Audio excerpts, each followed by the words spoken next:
देखो देखो यहाँ मैं हूँ और फिर ये सामने सुजान समाज भी तो है जो भले ही बीच बीच में सो जाता हो लेकिन दूसरे को कष्ट में पाकर हमेशा जाग जाता है। हाँ तो डरो नहीं, जैसे सांस लो। हाँ हाँ अब बताओ क्या हुआ? बच्चे क्या हुआ? आप वही तो बात चला रहा था, तनिक देर हो गई थी ना, बस ये सोचकर थी और देर न होगा मैं जल्दी काम चला रहा था। आगे आया देखा, देखते ही मेरे प्राण सूख गए, मेरी सांसें लग गई, हाथ पैर छोड़ के मैं तू देखा क्या? मैं शुरू करता। हाँ बाबा जी हुआ ये कि आज सवेरे सवेरे मैं उठा ना तो उठते ही पेट भर के पानी पी लिया तो पेट फूल गया तो पेट भारी हो गया तो मैंने सोचा कहीं हल्का कर लूं। बस यही सोच कर के मैंने धार मारने के लिए धोती सरका करके बैठा ही था। मंच पर ऐसी बात था? नहीं महाराज, हुआ कुछ नहीं। वो तो मैंने धोती सरका करके धार मारने बैठा ही था कि भारी सी मर्दानी आवाज सुनाई दी। कैसी? बोला दोस्त, हम रास्ते पर गंदगी करते हो? ठीक ही तो है, तेरी अकल क्या घास चल गई थी? नहीं महाराज, मैं उठा, मैंने इधर उधर देखा कोई कीड़ा करना था। मैंने सोचा चलो वहम हुआ होगा करके, यही सोच करके मैंने पुनः धोती सरका करके पुनः धार मारने बैठा, पुनः भारी आवाज आई। इस बार कुछ अलग कहा? नहीं, बोला है दोस्त, आम रास्ते पर गंदगी करते हो, समझ में नहीं आता? मैं फिर उठा, मैंने चारों तरफ देखा उधर बाल के पीछे खड़ा घोड़ा। अरे महाराज घोड़ा था जो बोले ही जा रहा था। अरे इस घोड़ा को सुना था हिंदी आता है, ये तो बोल रहा था, चिल्ला रहा था, डांट रहा था। घोड़ा ताड़ी पीना तूने? नहीं महाराज, अरे आपकी सौगंध, हफ्ते भर से तली खाने की हवा नहीं सूंघी, पीने क्या? हाँ तो कहो जो सवेरे पानी पिया था वही लग गया। नहीं महाराज, आपकी सौगंध, भगवान साक्षी है, वो घोड़ा ही था, बोलता हुआ घोड़ा। ठीक है, बात को आगे बढ़ाने से कोई लाभ नहीं है। तू एक काम कर, तू झट से अंदर जाओ, फट से लगाव चढ़ा, वैसे ही बहुत देर हो चुकी है। महाराज मैं अवस्था में क्या कर लो, आज क्षमा कर दो, मैं नहीं कर पाऊंगा। जानता है क्या बक रहा है? मैं जानता हूँ, परंतु आज मुझे क्षमा करे, इस अवस्था में मैं क्या उठाऊंगा, तलवार करूंगा, ये ध्यान करके अभिनय। महाराज तो ठीक है, इस समस्या का केवल एक ही उपाय है, तू जिस रास्ते से आया उसी रास्ते से वापस जा। हाँ वापस? हाँ महाराज ले जाएगा मुझे। अरे अगर तू नहीं जाएगा तो तेरा भ्रम नहीं टूटेगा। महाराज निकल, महाराज को मार डालेगा। मैं कहता हूँ निकल, चल निकल। बेचारा मैं डर गया, पता नहीं क्या देखा क्या समझा, आखिर सत्य क्या है? अरे वो आ गया, वो आ गया, महाराज वो आ गया, मैं कहाँ सोचा, मैं सोचाता हूँ। वो कौन? कोई मनुष्य या कोई और जीव? जो भी हो, हमारा नट भाई डर गया है। अब जब हमारा नट ही डर गया है तो आप जैसे सुजान रसिकों का पता नहीं क्या हाल होगा। इसलिए ऐसे खतरनाक पात्र को सीधे मंच पर आने देना उचित नहीं। सुनिए, जरा रंग पट्टी लेकर आइएगा। तई दत्ता दित्ता कट्टा दिन्ना, तई दत्तई दा दित्ता कट्टा दिन्ना दी, दित्ता कट्टा दिन्ना, तई दत्तई दा दित्ता कट्टा दिन्ना दी, दित्ता कट्टा दिन्ना, तई दत्तई दा दित्ता कट्टा दिन्ना दी, दित्ता कट्टा दिन्ना, तई दत्तई दा दित्ता कट्टा दिन्ना दी, दिन्ना दी, दिन्ना दी ता।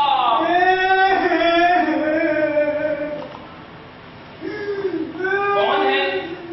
कौन पधारे हैं? अरे एक तो आधे जाते लोगों को डराते हैं, ऊपर से अब खुद रोने का सॉन्ग करते हैं। कौन होगा? सुनिए, जरा रंग पट्टी नीचे तो कीजिए। अरे हमारे नट बेटे ने तो सत्य कहा था, घोड़ा। आप कौन है? कौन है आप?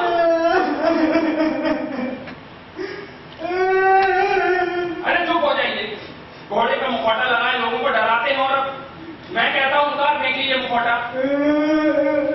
अरे मैं कहता हूं उतारिए। मैं ही उतारता हूँ, नीचे झुकिए।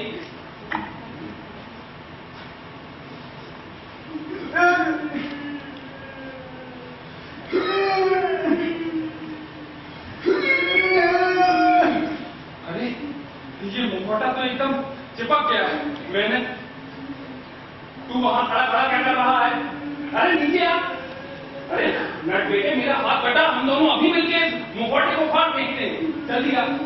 हाँ, हाथ लगा।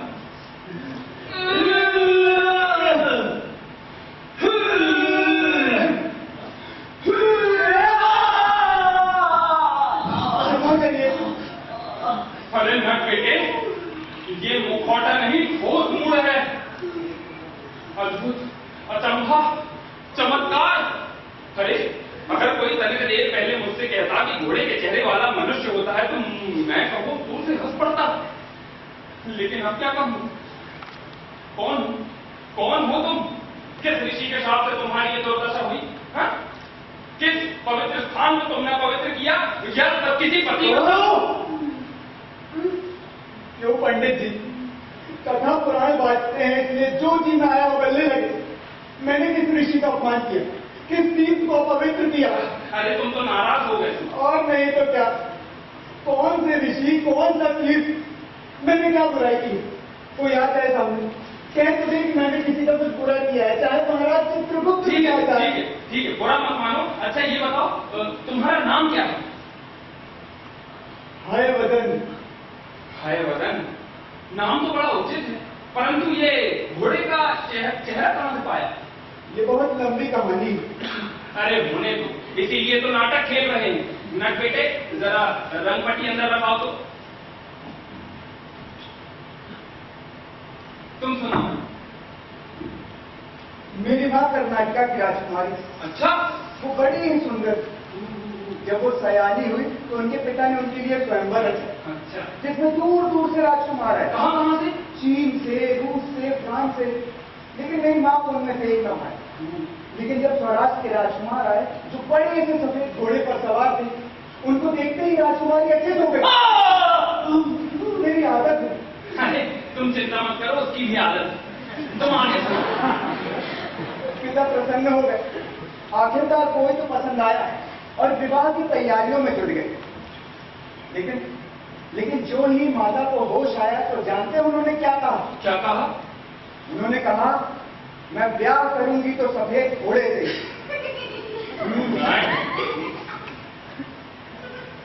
बहुत हंगामा हुआ। स्वराज के राजकुमार ने तो सिर पर आसमान उठा लिया। मेरी माता ने एक न सुनी। फिर क्या होगा? स्वराज के राजकुमार को समझा बुझाकर विदा किया गया और मेरी माता का विवाह उस सफेद घोड़े के साथ संपन्न हो गया।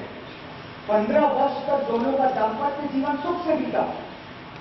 लेकिन एक दिन सुबह उठकर मां ने देखा कि घोड़े का कहीं पता नहीं। उसकी जगह गंधर्व खड़ा, जो कहते हैं राजा कुबेर के शाप से घोड़े की योनि में जन्मा। 15 वर्ष मनुष्य का प्रेम पाकर शाप से मुक्त हो गया। ऐसे तो कई प्रसंग हुए हैं। आगे? इंद्रपुरी की ओर मेरे जन्मदाता ने जाते हुए मेरी माता से कहा कि तुम भी मेरे साथ चलो। मेरी माता ने इनकार कर दी। कहा, दोबारा घोड़े का रूप धरोगे तो ही चलूंगी। ऐसे में मेरे जन्मदाता ने मेरी माता को शाप दे दिया। हाँ, कहा, जा हमेशा के लिए तू घोड़ी बन जा। और उसी क्षण मेरी मां घोड़ी बन गई और मैं बच गया।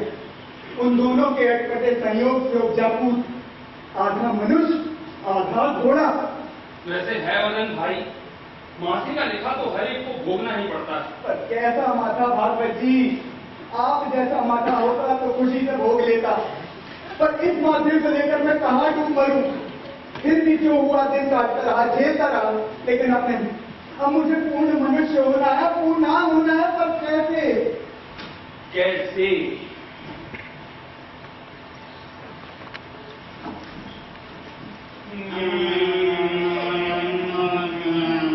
काशी? क्या? काशी के बाबा विश्वनाथ जी की मनौती करो तो अवश्य तुम्हारा कार्य कर ली मनौती कर ली भागवत जी। कर ली।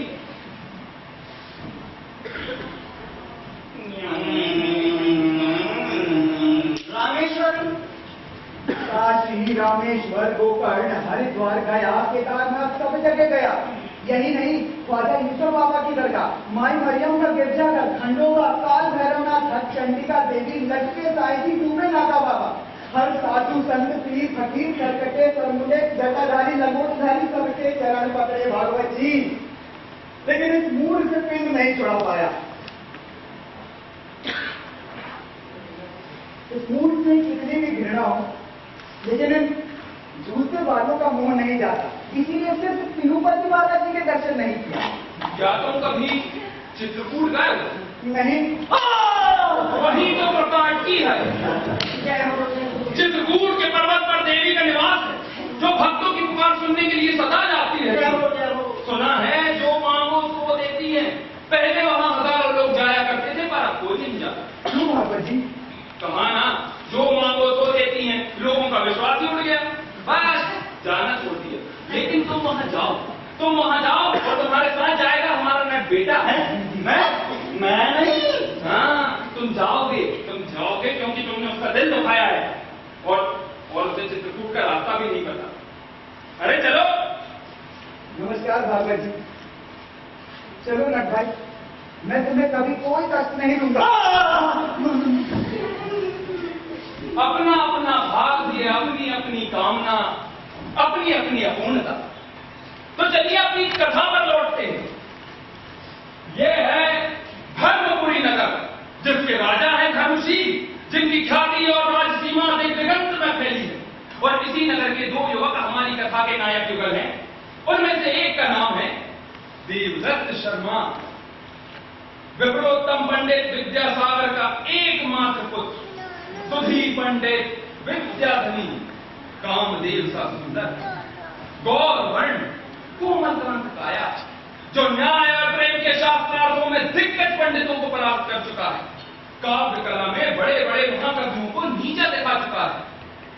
देवदत्त शर्मा मानो धर्मपुरी में हर हफ्ता का।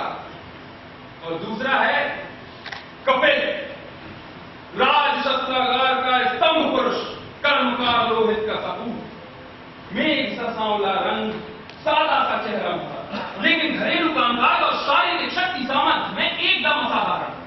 लठ युद्ध, मुष्टि युद्ध, बाहु क्रीड़ा, मल क्रीड़ा, अखाड़े के दांव पेच, कसरत, कवायद, तैराकी, उठा बैठी, दौड़ा दौड़ी, उछाड़ पछाड़, हर कला में अद्वितीय। इन दोनों की मित्रता ऐसी थी मानो चमत्कार। दोनों में तन का मन का अभिन्न संबंध था।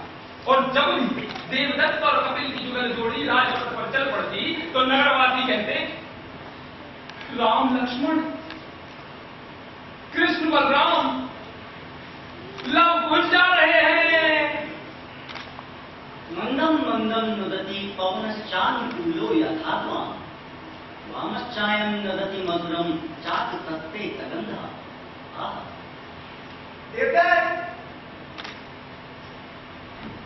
देवदत्त, तुमने कहा था तुम आज अखाड़े में आओगे, आए क्यों नहीं?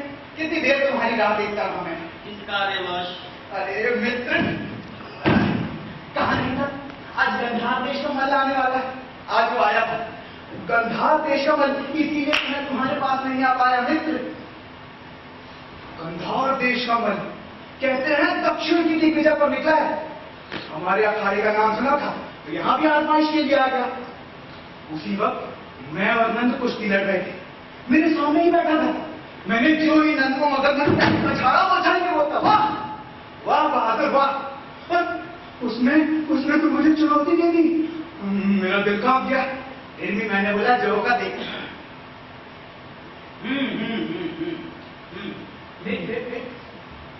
फिर क्या? तुम गांधार देश के मल्ले के बारे में कुछ कह रहे थे ना? हाँ तो कहो ना, चुप क्यों हो गए? उसने मुझसे कुश्ती लड़ी, हाँ, और बोलता है शाबाश। अरे वाह, शाबाश, ऐसी सुंदर कविता। और मैं सोच रहा हूँ उसमें दो पंक्तियां और। कौन है? कहाँ? इस बार कौन है? क्या इस बार कौन है? इस बार कौन सी लड़की है महोदय? हाँ लड़की है, कोई लड़की बड़की नहीं है। अच्छा, तो शर्माते क्यों हैं? तुम्हें कैसे पता चल जाता है? हद करते हो। पिछले 2 वर्षों में कम से कम 15 लड़कियों पर तुम्हारा मन डोलते देखा है। मेरे प्यारे मित्र, अगर मैं नहीं जानूंगा तो क्या देव तुमको हमारी हंसी उड़ानी है ना, तो यहाँ से चले जाओ। अरे मित्र, हंसी नहीं, मैं तो कह रहा था जब तुमने मुझसे 15 बार कुछ नहीं छुपाया तो एक क्या हो गया? नहीं बंधु, उनकी इससे कोई बराबरी नहीं। अच्छा। अरे वे सब तो इसके आगे मानो चांद के आगे तारे हो। जब मुझे आपको बातें दीपक के सामने टिमटिमाते जुगनू। ये भी तो मैं 15 बार सुन चुका हूँ महोदय। हाँ तो 16वीं बार महोदय आप यहाँ से चलते बनिए, मुझे सताओ मत। इतनी सी बात पे बिगड़ गए। क्यों क्यों ना क्यों? तुम मेरे बड़े मित्र बनते फिरते हो, परंतु समझते कुछ नहीं। हाँ, जैसे तुमने तो मुझे बहुत समझा है। तुमने मुझे नहीं समझा, अन्यथा यहाँ आकर आप अपनी बकवास शुरू नहीं कर। हाँ, अगर तुमने मुझे समझा तो इतनी इस बात पे चढ़ते नहीं। मैं नहीं चल रहा। देवदत्त चढ़ गया। मैं नहीं चल रहा। मैं नहीं चल रहा। देवदत्त चढ़ गया। ठीक है ठीक है ठीक है, चल गया। उस लड़की का वर्णन कैसे करूं मित्र? उसकी लटें हैं मानो लहराते भंवरे, मुख मानो श्वेत कमल, सुंदरता झरती है मानो चंद्रमा की उजियारी हो, बाहें मानो कमल की नाल, रोज अमृत के कलश और कटी मानो नहीं नहीं नहीं नहीं नहीं। हाँ हाँ, अरे भूल हुई। मैं मुझसे भूल हुई। मैं आज तक एकदम अंधा था। मैं इस धोखे में था कि मैं कविता समझता हूँ, परंतु इस अनिंद रूपवती को देखने से पहले मैं कालिदास की काव्यश्री को समझता ही नहीं था, कुछ नहीं समझता था।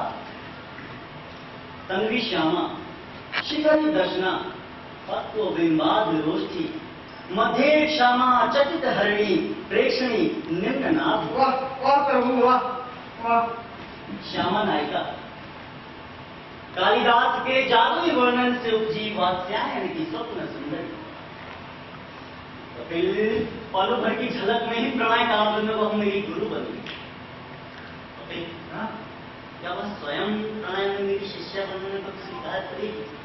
सचमुच नहीं बात है। कपिल वह बस मेरी कविताओं की प्रेरणा बनना स्वीकार कर ले मित्र। मैं कालिदास से भी श्रेष्ठ काव्य रचना। परंतु मैं अच्छी तरह जानता हूँ कि यह सुंदरी मुझे सपने में भी नहीं मिलेगी।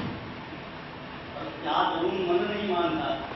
कपिल तुम्हारी सौगंध, मैं प्रतिज्ञा करता हूँ कि कभी यह सुंदरी मुझे मिली ना तो मैं माँ काली के चरणों में अपनी दोनों भुजाएं और भगवान रुद्र के आगे अपना मस्तक समर्पित करूंगा। सोलहवीं लड़की ने तो सचमुच देवदत्त को परास्त किया लगता है, नहीं तो रक्तपात की बात वो बिल्कुल नहीं करता। झूठ नहीं कपिल, अरे उसके बिना मेरा काव्य जीवित ही कैसे रहेगा? अब शाकुंतलम से श्रेष्ठ काव्य की रचना नहीं होता है, परंतु यह सब मैं उसे कैसे बताऊं? मेरे पास तो ना मेघदूत है और ना ही भ्रमर। अब तो बस पावन वीथी में खड़े खड़े तपस्या करना ही मेरे भाग्य में है।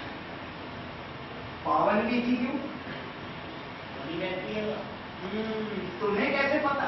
मैंने उसे पहली बार वहीं से देखा था।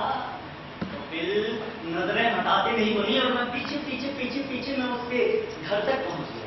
देवदत्त लोगों ने क्या कहा होगा? एक द्वार के भीतर वो गई और ओझल हो गई। मैं सांझ भर वहीं खड़ा रहा, परंतु वह दोबारा नहीं। अच्छा, घर कैसा था? याद नहीं। अरे रंग कैसा था? ध्यान नहीं। कितनी मंजिलें थी? देखा नहीं। मतलब उसके घर के बारे में तुमने कुछ नहीं देखा, कहीं नजर नहीं आया? नहीं। हाँ, उसकी द्वार की चौखट पर 2 सिर वाला पक्षी खुदा हुआ था, बस वही देखा। फिर जैसे ही उसने द्वार खटखटाने के लिए अपना हाथ पर उठाया ना, तो उसका हाथ उन पक्षियों से जा छुआ और पल भर के लिए लगाओ जैसे पक्षी जीवित हो उठाओ। अरे तुमने बेवजह देर कर दी। तुम्हारा मेघदूत हंस कपूर तुम्हारे सामने ही तो खड़ा, और तुम्हें पता था नहीं? मैं अभी जाता हूँ लड़की का नाम और घर दौड़ पता कर। हाँ, कपिल, हाँ। जा। हाँ, ये भुजा मतलब की बात भूल जाओ। इस काम के लिए माँ दुर्गा और रुद्र की आवश्यकता नहीं, मैं अकेला ही काफी हूँ। अच्छा सुनो, मेरी बात सुनो। कपिल मेरी बात सुनो। अरे गया, चला ही गया। सचमुच में कितना भाग्यशाली हूँ ना कि मेरा एक मित्र है पर उसे भेजकर मैंने कोई भूल तो नहीं की। उसे ये काम संभलेगा? खेती बाड़ी लोहार गिली कुश्ती में तो बहुत जादूगर है, परंतु अनपढ़ है, व्यवहार कुशल नहीं। वो मेरी रही तरी आशाओं पर ही पानी फेंक देगा। हे माँ, हे पिता रुद्रदेव, मैं अपना बच्चा नहीं भूलूंगा भवन। यदि वह मुझे मिली तो मेरी दोनों भुजाएं और माता आपको समर्पित होंगे भवन। उसे ढूंढना होगा। कपिल, कपिल मित्र, सुनो मेरी बात, सुनो मेरी बात सुनो तुम। अरे सुनो,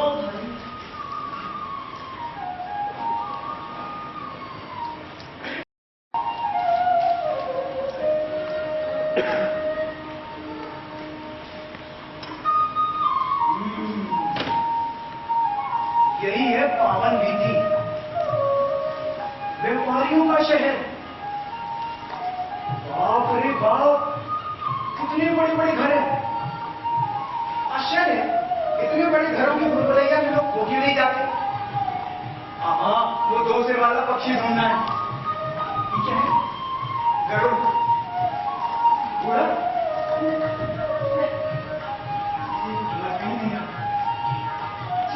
गेंडा, हाथी, एक और कमल। इससे पूछूं, अरे माता जी प्रणाम। आपने कहीं पक्षी देखा है? पक्षी जी? अरे मैंने तो बहुत विभिन्न विभिन्न प्रकार के पक्षी देखे। अब देखो ना, लंबी गर्दन वाला, छोटी गर्दन वाला, छोटी आंख वाला, बड़ी आंख वाला, बड़े पर वाला। नहीं, अब वो थोड़ा विचित्र है जी। अच्छा, विचित्र है? हाँ। क्या उसके दो सिर हैं? हाँ। क्या वो किसी के द्वार पर खुदा हुआ है? अरे भागवत जी, तो स्वयं क्यों नहीं खोज लेते मित्र?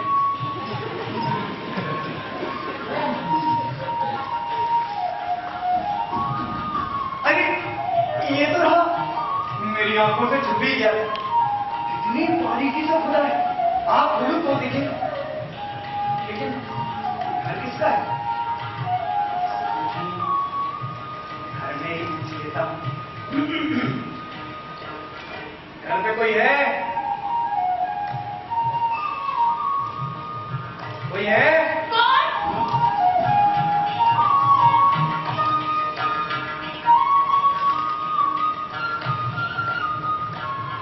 मान गया देवदत्त, मान गया। समझता था अपनी मंडली में रंभा सजने वाली रागिनी से सर्वश्रेष्ठ सुंदरी संसार में नहीं।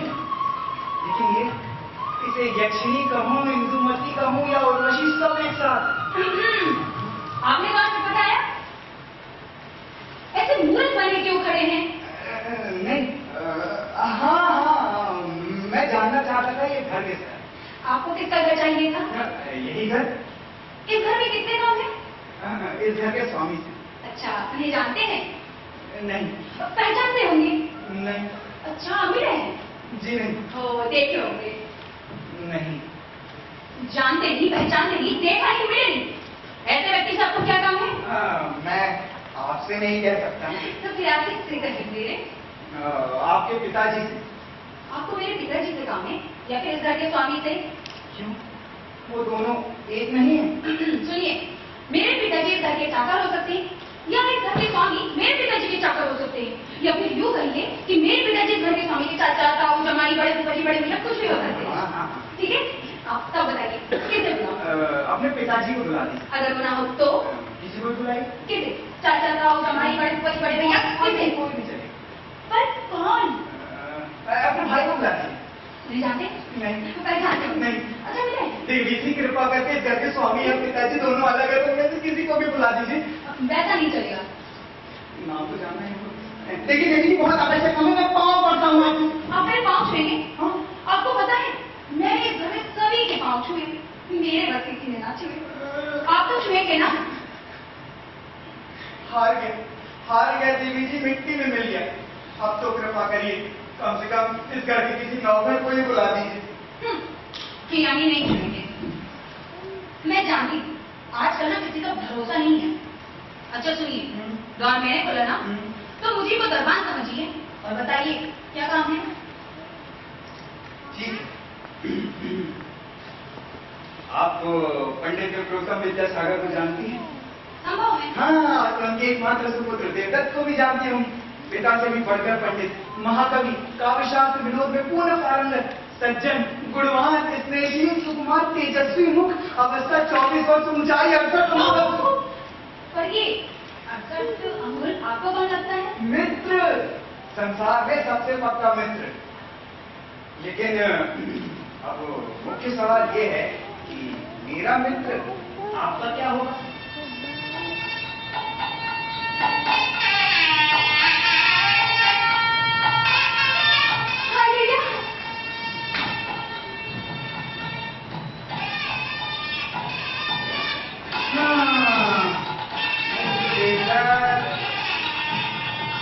मेरा मन बेचैन हो। तुम इतने सुकुमार हो, तुम्हारी चित्त भी सुकोमल है। एक कड़ी बात, एक कड़ा शब्द तो कह नहीं पाते। ये लड़की तो एकदम बिजली है, बिजली। उतनी बिजली देख नहीं पाओगे मित्र। इसके लिए कोई लौ पुरुष चाहिए, लेकिन समझाने से समझो को थोड़ी।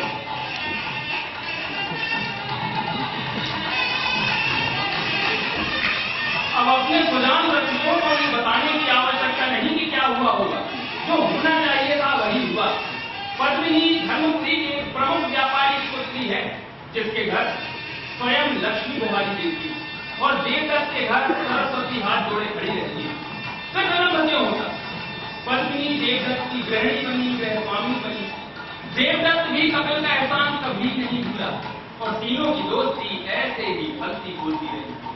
देवदत्त, पद्मिनी, पद्मिनी, कपिल, अरे धर्मपुरी के लोग तो इन्हें एक समझने लगे और ऐसे करते करते 6 माह बीत गए।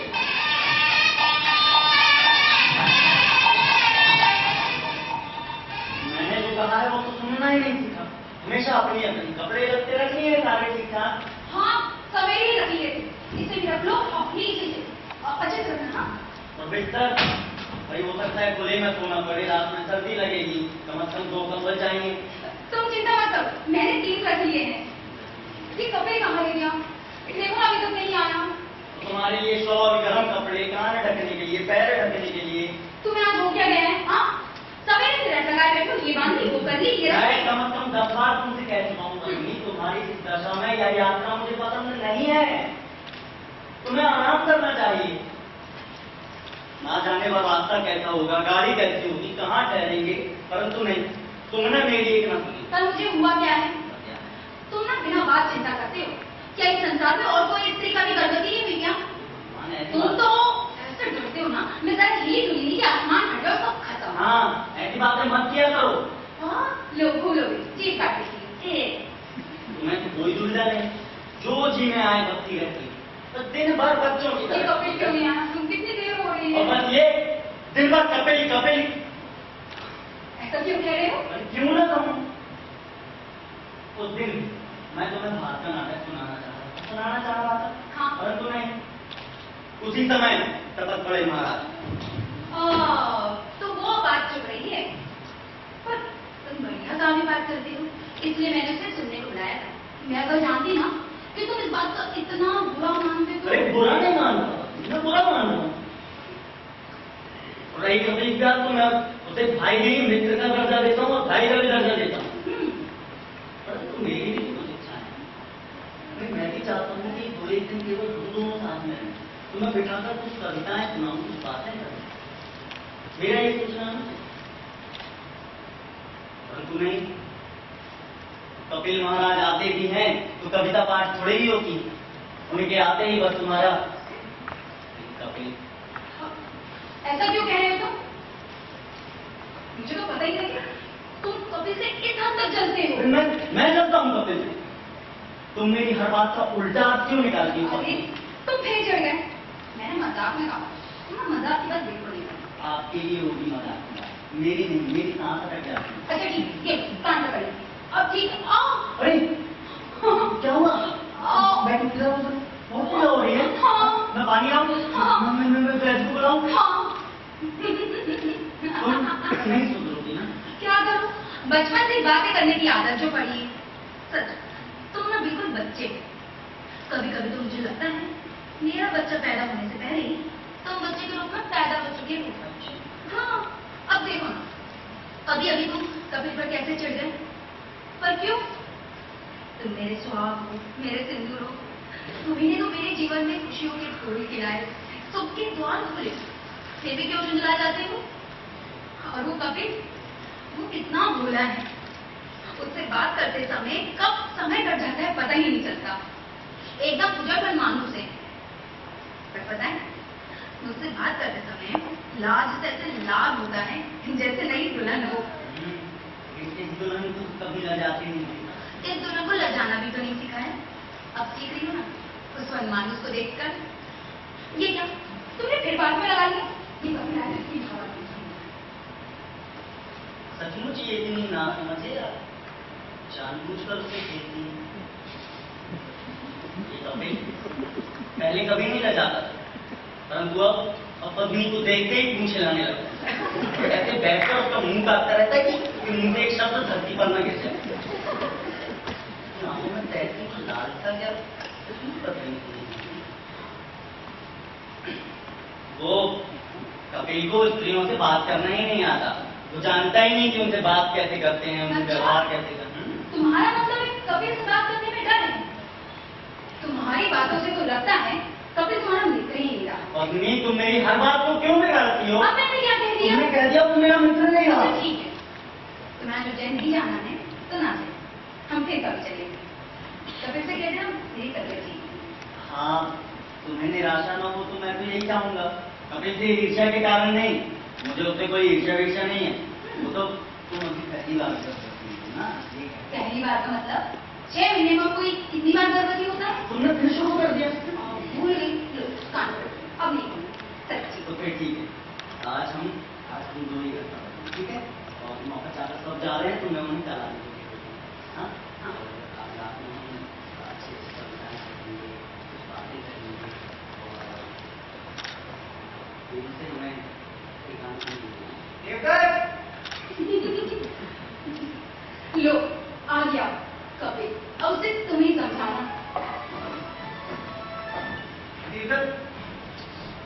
मैंने बेवजह देर कर दिया, क्या करूं? गाड़ी वाले के पास तो गाड़ी तैयार थी, लेकिन उसका एक बैग बिल्कुल निकम्मा था। देखते ही समझ गया। मैंने बोला दूसरा बैग दे दो, नहीं तो हम 15 दिन में भी यहीं पहुंच पाएंगे। चूचा पत्थर में लग रहे थे। अरे मैंने कुछ बोला नहीं, लेकिन फिर भी किराए की गाड़ी लेने में यही झमेला। अरे आज जाना नहीं हो रहा है। हाँ, अरे वो हमारी भाभी की तबीयत बहुत खराब हो गई है। तो गाड़ी लौटा दो। हाँ, लौटा दो। नहीं तो पूरे दिन का भाड़ा लग जाएगा। तुरंत जाओ।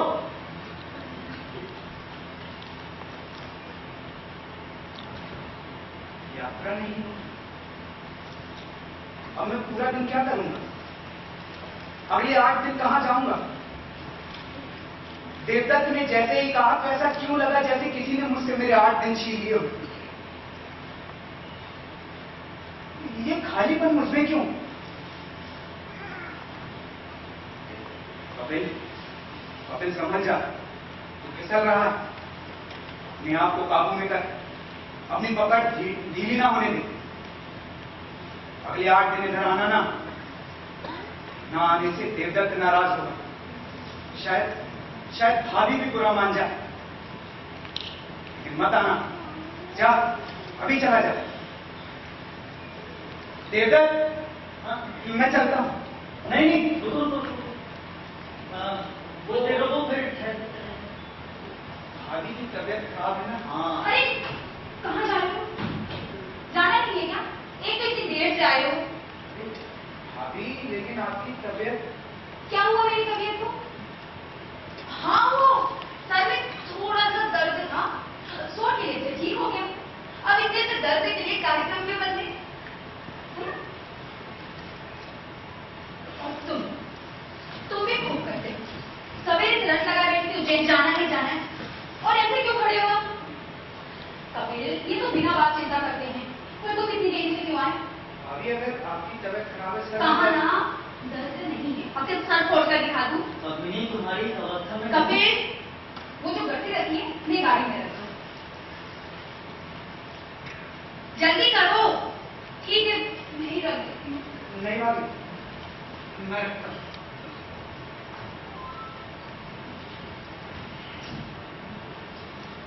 बुरा मत मानो देवदत्त, तुमने देखा नहीं तुम्हारी बातों से बेचारा एक तो उदास हो गया था, मुझसे रहा नहीं गया। 2 दिन से हमारे लिए कितनी दौड़ धूप करता है ना। अच्छा सुनो, जल्दी से सामान रखो, मैं आती हूँ अंदर से। मुझे जो निराशा हुई तुम्हें कोई चिंता नहीं।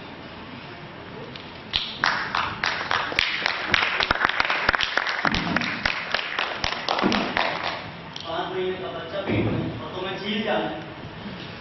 कहाँ रह गए? अरे जल्दी आओ, कहाँ है? और इसे पकड़ो और जल्दी करो, जल्दी करो।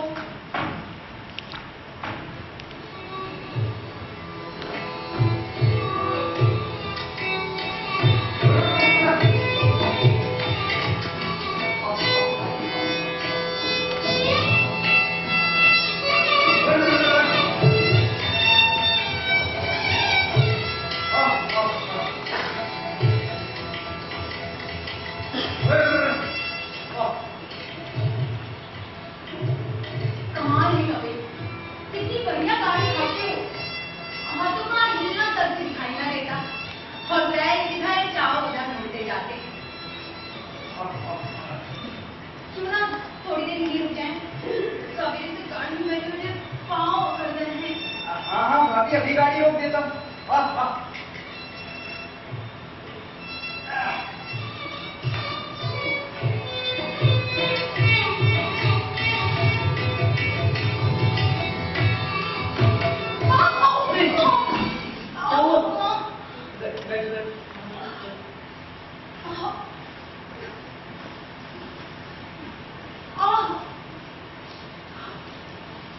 कितना विकट रास्ता है, इतना पथरीला कि पाँव तो जमीन पर टिकते ही नहीं।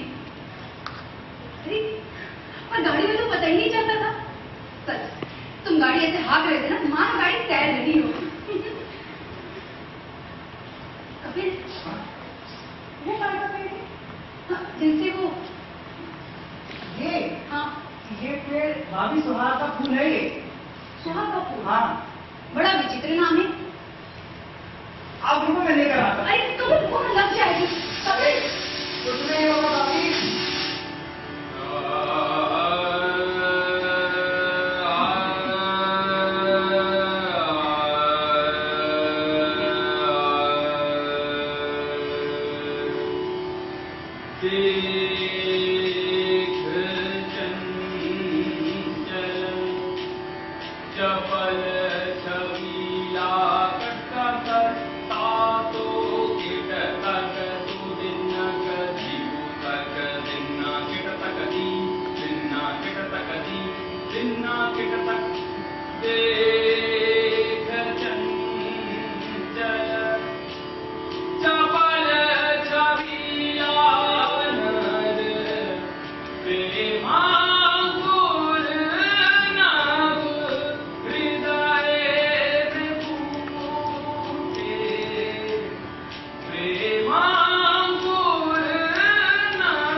कैसे बंदरों की तरह पेड़ पर चढ़ गया।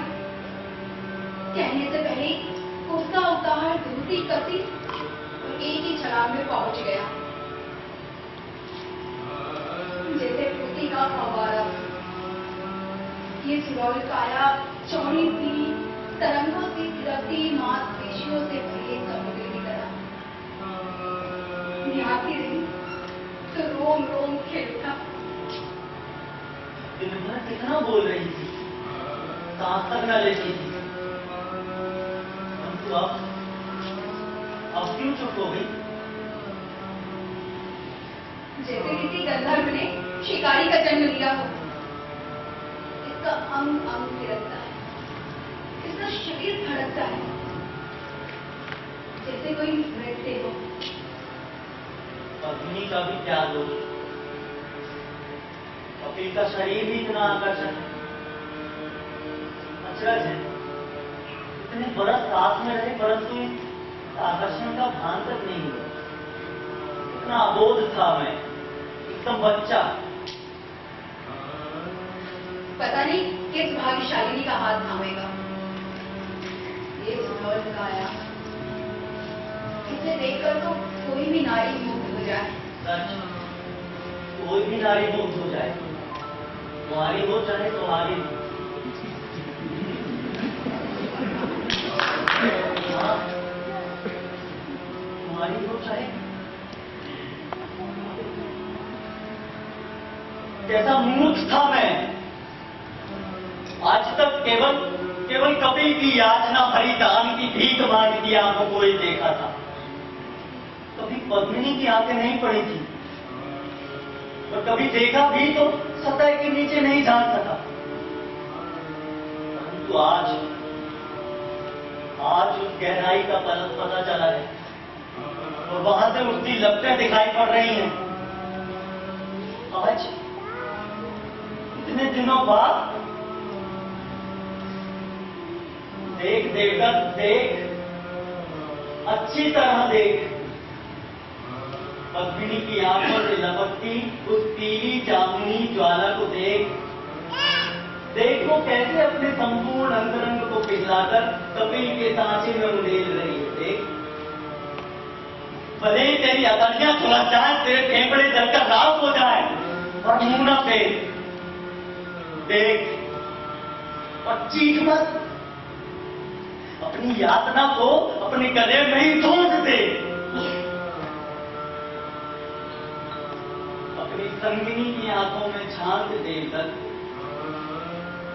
और तब तक झांकता रहे जब तक उनकी मयूरी ज्वाला में तेरा अंधापन जलकर भस्म न हो जाए। अब घायल मत बन। ईश्वर, ऐसा कब तक चलेगा? कब तक? अगर देवदत्त ने देख लिया तो देखो ना, एक फूल मांगा था और ढेर सारे ले आया। अभी ये है सुहाग के फूल। सुहाग के फूल? क्यों? ये देखो भाभी, ये जो पीली पंखुड़ियां हैं, इन पीली पंखुड़ियों के बीच में बड़ा लाल घेरा, जैसे तुम्हारे सिंदूर की बिंदी। और ये जहाँ पराग फूटा है, मांग में घड़ी सिंदूरी रेखा। और यहाँ देखो, ये जो डंठल के पास काली काली बिंदिया, जैसे तुम्हारे मंगलसूत्र की मणियां हों। कमाल है कपिल, कितनी अच्छी कल्पना है।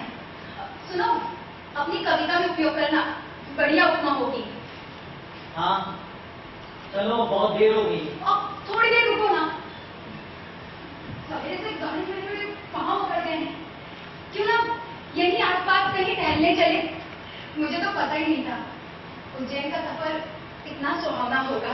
बाकी लोग दूसरे रास्ते से जाते हैं भाभी, ये थोड़ा बिगड़ है ना, लेकिन मुझे यही पसंद है। और 10 फुट छोटा भी है। 10 फुट लंबा भी होता ना तब भी चलता, एकदम बाग सा लगता। हाँ है ना। हाँ, अभी इस तरफ ना फाल्गुनी नदी है, कहते हैं वहाँ व्यास जी का आश्रम हुआ करता था। अब वहाँ भगवान रुद्र का मंदिर है। भगवान रुद्र का मंदिर? हाँ, और उस तरफ ना वो जो बड़ा सा पेड़ दिख रहा है, उसके पीछे महाकाली का मंदिर है। पहले वहाँ बहुत लोग जाया करते थे, लेकिन अब कोई नहीं जाता। भगवान रुद्र का मंदिर? हाँ, वो भी पुराना है, लेकिन महाकाली मंदिर जितना नहीं। आप चाहो तो देखने चल सकते हैं। हाँ चले। तुम लोग पहले काली मंदिर क्यों नहीं चले जाते? अरे देवदत्त, वो बहुत ही पुराना है। सांप की बावकियां होगी, चमगादड़ होगी, रास्ता भी गठीला है।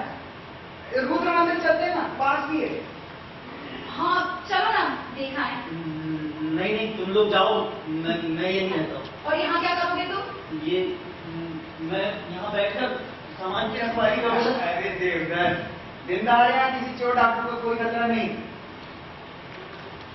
अच्छा, आप तुम्हें चले आओ, मैं यहाँ बैठा हूँ। तुम लोग जाओ, मैं थोड़ा थक भी गया हूँ। ये रगड़ना शुरू कर दिया इन्होंने। कपिल, चलो हम लोग दिखाते हैं। भाभी, आपकी दशा में दशा दशा कौन सी दुर्दशा हो गई है मेरी? नहीं जाना है ना तो ऐसा कहो, बिना बात बहाने मत बनाओ। चलो ना मंदिर। छोड़ो, कोई नहीं जाएगा। मेरी वजह से तुम दोनों को कष्ट क्यों हो? मैं कह रहा हूँ तुम लोग जाओ जाओ। अभी चलो जल्दी देख कर आ जाएंगे।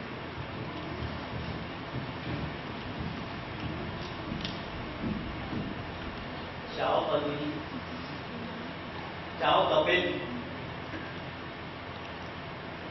भगवान रुद्र का आशीर्वाद तुम दोनों पर रहे। तुम दोनों मेरे हृदय के दो टुकड़े हो, सदा एक होकर रहो, तभी मेरी आत्मा को शांति मिलेगी। हे पिता रुद्र, मेरे हाथ कांप रहे हैं भगवान। मैं नहीं जानता था कि मैं इतना कमजोर पड़ जाऊंगा। हे भगवान, मुझे शक्ति दो, मुझे साहस दो प्रभु, मुझे साहस दो।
मुझे क्षमा करो भैया,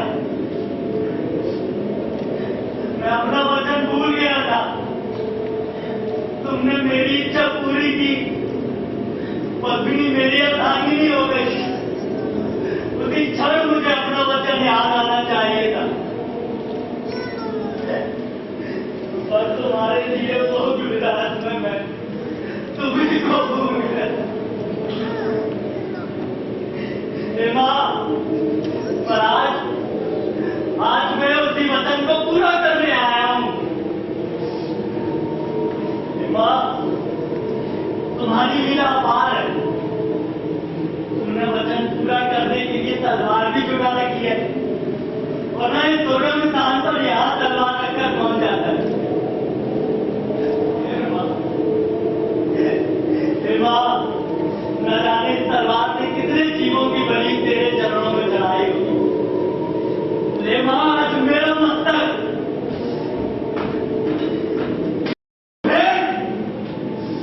ये तुच्छ भेंट अपने चरणों में स्वीकार कर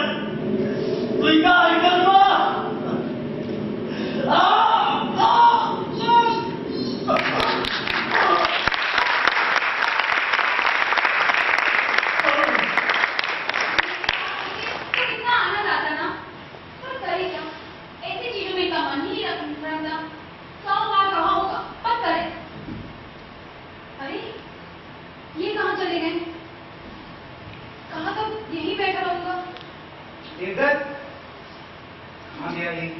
अरे यही कहीं होंगे, आ जाएंगे। ऐसे ही बहुत ढीले हैं, तनिक चले नहीं की।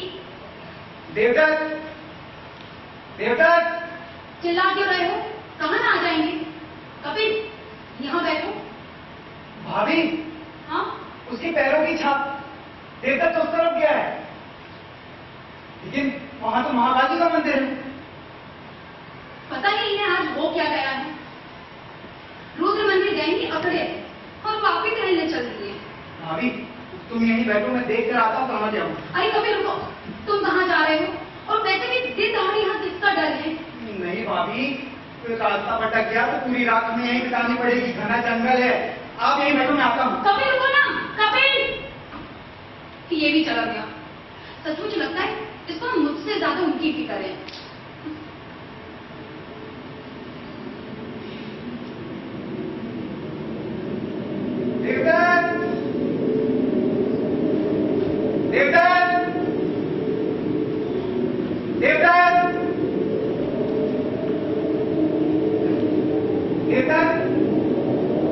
देवदत्त, देवदत्त,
अपने पुराने मित्र को याद तो करोगे। लो, मैं भी आता हूं सदा की तरह तुम्हारे ही चरण चिन्हों में चलता हुआ।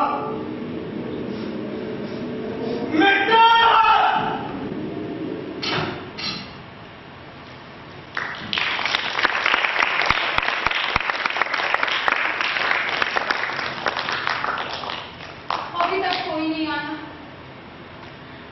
ये कपिल भी चला गया। अब तक उन्हीं को ढूंढ रहा होगा। नहीं, ऐसा नहीं हो सकता। वो तो इतने कमजोर है, ज्यादा दूर तक नहीं गए होंगे। पर कर क्या रहे हैं दोनों? पुराने मित्र अकेले मिले तो घंटों बातें किया करो। लगे हुए कहीं गप्पे मारने। स्त्री का जंजाल छूटा। कैसे निर्लज है वो, स्वार्थी, जो कि को इस हालत में छोड़कर चले गए। अंधेरा भी हो रहा है। अब मैं क्या करूं? नहीं पत्नी, यहाँ बैठे रहने से कोई मतलब नहीं। खुद ही चलकर ढूंढ सकते।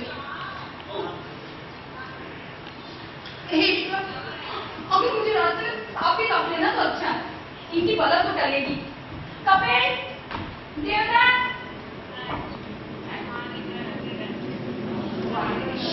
कपिल, देवदत्त, कितना अंधेरा है यहाँ। कपिल, देवदत्त, कहाँ चले गए ये दोनों? हे माँ, तू ही मेरी रक्षा कर माँ। मैं कहाँ जाऊँ? कपिल, देवदत्त,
मैं भी इनके साथ चली जाऊंगी।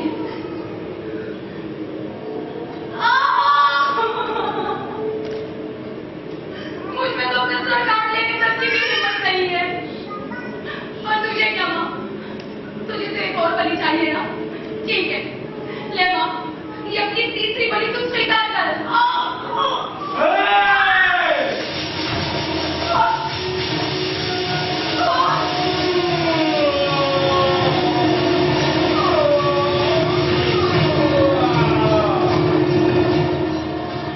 रख नीचे, तलवार नीचे रख। कौन है? कौन है? आंखें खोल, ठीक आंखें खोल। माँ, हाँ, मैं ही हूँ।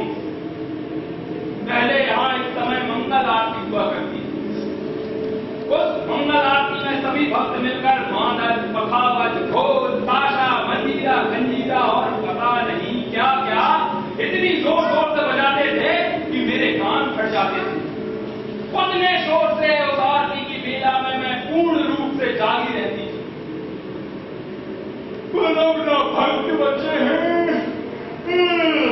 और ना ही आरती, और अब जागे रहने की आदत भी छूट गई। लेकिन मैं तेरे से प्रसन्न हुई। बता तू क्या चाहती? मुझे बचाइए माँ, मुझे बचाइए। अभी बचाया तो? हाय माँ, आप इसे बचाना कहती हो, अब बचकर भी कहाँ जाऊंगी?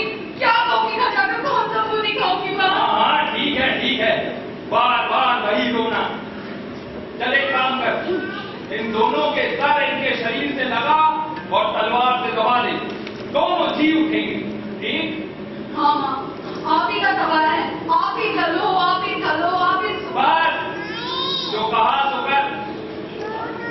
माँ, एक सवाल पूछूं? जल्दी पूछ। माँ, आप तो सब जानती हैं, भूत भविष्य वर्तमान सब आपकी हथेली पर है। फिर आपने देवदत्त को मरने से क्यों नहीं रोका? कबीर को क्यों नहीं रोका? दोनों में से किसी एक को भी रोक लेती ना, तो ये प्रार्थना से प्रार्थना से बच जाती माँ मैं। बेटी, इस कठिन समय में तुझे बस यही प्रश्न पूछा? माँ, तेरे जैसा मांगने वाला मैंने आज तक नहीं देखा।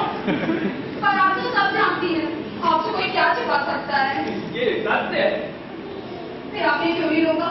अरे तू रोकने की बात करती है, अगर मैं इतनी नींद में न होती तो दोनों को निकाल बाहर करती। क्यों माँ? झूठे कहीं के पापी मरते दम तक झूठ बोलते रहे। ये देवदत्त, इसने क्या शपथ की थी? मेरे आगे भुजाएं और रुद्र के आगे मस्तक चढ़ाएगा। देखा, मेरे लिए केवल भुजाएं और रुद्र के लिए मस्तक। वो जब तूने रुद्र मंदिर जाने की जिद की तो ये और कहां जाता? इसे यहीं आना पड़ा, चढ़ा दिया अपना मस्तक। ऐसा है महान भक्त देवदत्त, पाखंडी दुनिया भर का। और दूसरा ये कपिल, इसने मेरे आगे अपना सिर चढ़ाया, लेकिन मरते मरते भी मित्र मित्र रखता रहा। एक बार भी मेरा नाम नहीं लिया, शिष्टता के नाते भी नहीं। बाजी और डरपोक और झूठा कहता है मित्रता के लिए मरता हूं, मित्रता के लिए। इसे अवश्य लगा होगा कि लोग कहेंगे इसने तेरे लिए देवदत्त की हत्या की। अगर ये डरना होता तो अवश्य तेरे ऊपर अधिकार जमाता। लेकिन राक्षस मरते मरते भी मेरे मित्र मेरे भाई चिल्लाता रहा। सत्य केवल तू बोली। बस सब आपकी कृपा है माँ। मेरी कृपा वरपा कुछ नहीं, तू भी पक्की स्वार्थ नहीं है इसलिए सत्य बोली। अब ऐसे खड़े खड़े मेरा चेहरा न देख, जो कहा तो कर। जो आप क्या माँ?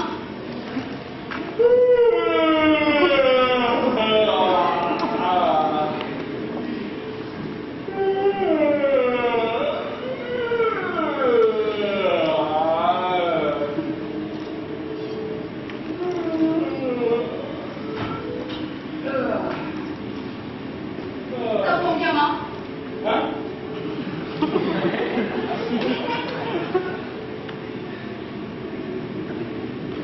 बेटी, सच्चाई की भी कोई सीमा होनी चाहिए। छोड़ो मुझे क्या करना, ला तलवार दे। जो तथास्तु।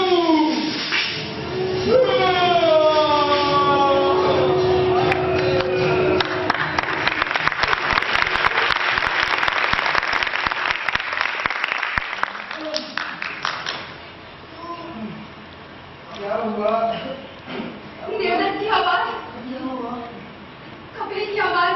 कौन?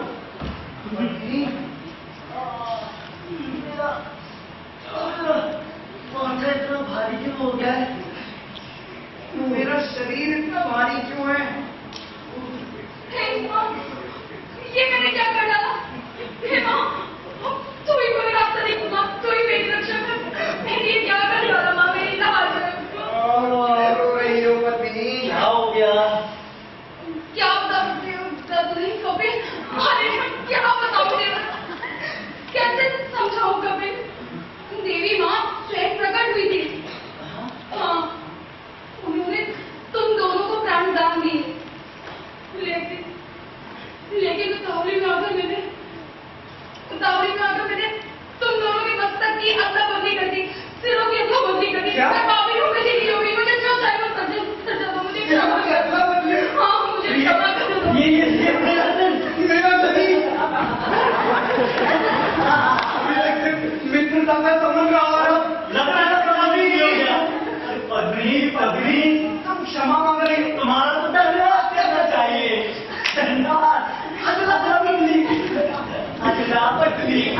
बदली, हेरा फेरी, कौन जीता कौन हारा, बोल बता दे झूठा कौन।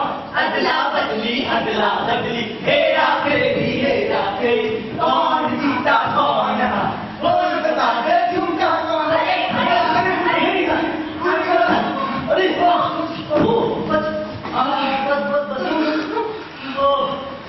बस मैं तो थक गया। कभी नहीं बचा।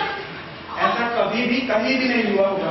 हाँ, अरे तुम दोनों का कटा हुआ सिर देखकर मैं तो बहुत घबरा गई थी, पर जब तुम दोनों दोबारा उतरे, पूछो मत मेरा क्या हाल हुआ। क्या मैं एक छलांग में पेड़ पे चढ़ सकूंगा? हाँ, और मैं आरती करते समय बाया हाथ घुमाए बिना ही घंटी में चल सकूंगा।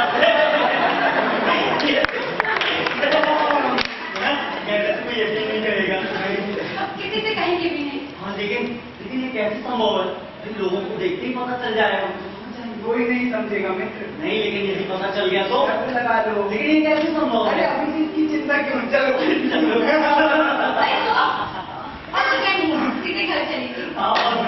वो चैन नहीं, सीधा घर चलेंगे। ये उज्जैन का सफर तो जीवन भर याद रहेगा। हाँ, चल घर जाकर कहेंगे क्या तुम्हारा बदन रोटी अगर उन्होंने भर लिया तो? ऐसे कैसे बात की?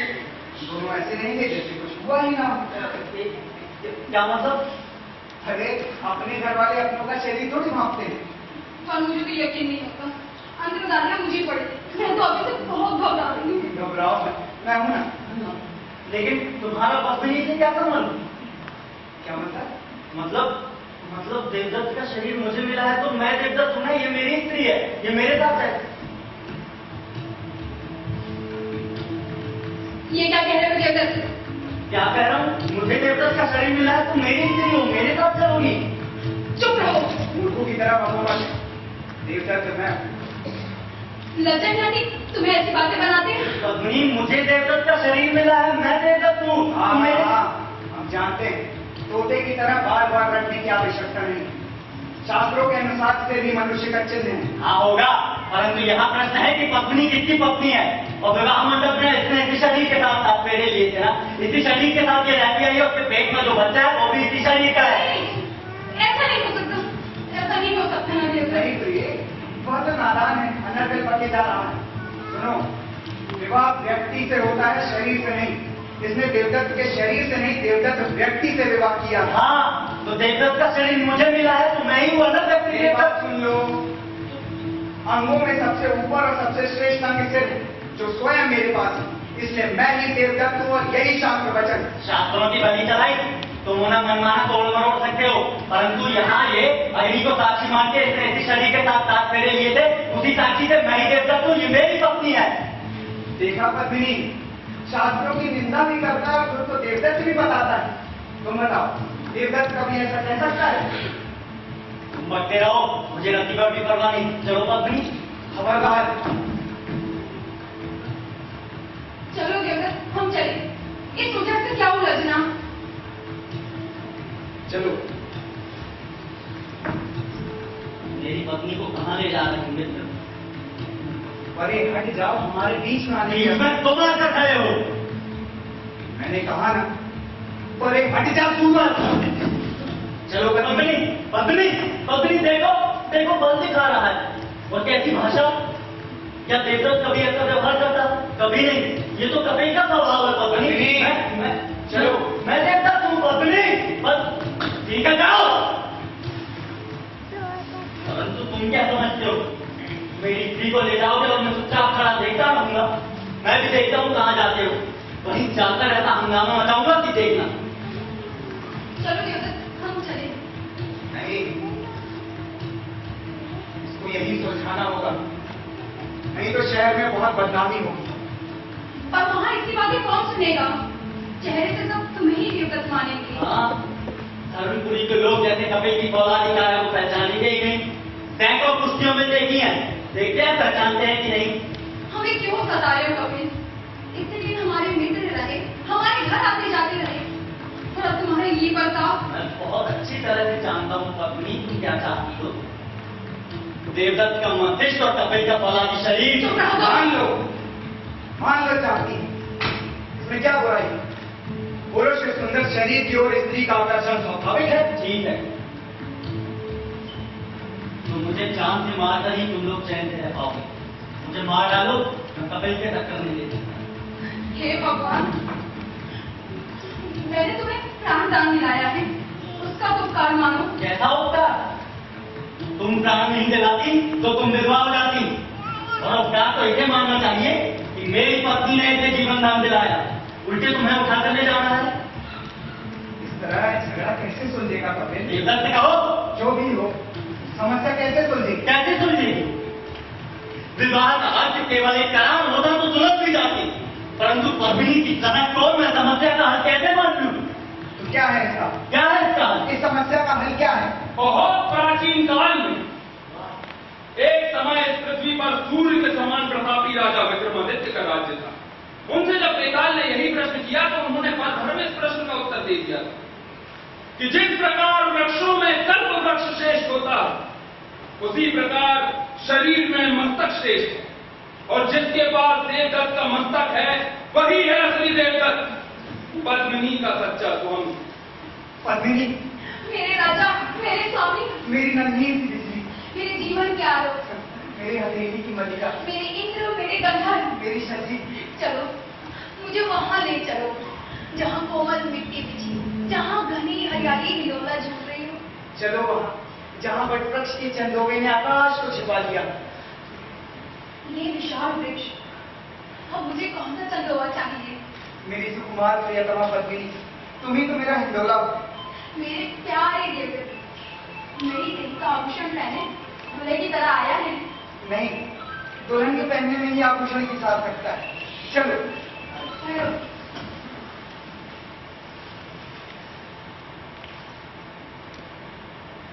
उदास मत हो कपिल, देखो देवदत्त के साथ जाना मेरा धर्म है, पर जा तो तुम्हारे ही शरीर के साथ ले लूंगा, इसलिए तुम्हें संतोष होना चाहिए। कपिल, चलती हूँ। फिर मिलेंगे कपिल।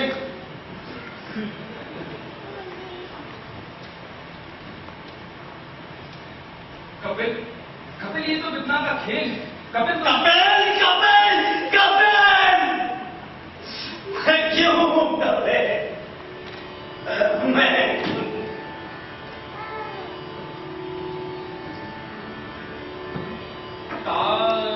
हस्ता जिंदा भी भगता तो जिंदा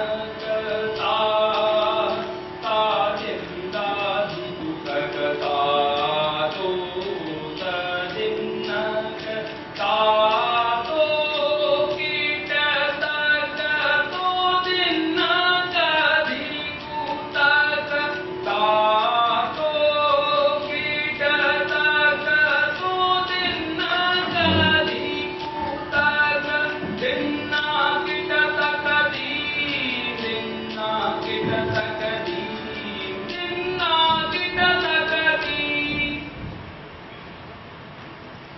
इस प्रकार रास्ते अलग अलग हो गए।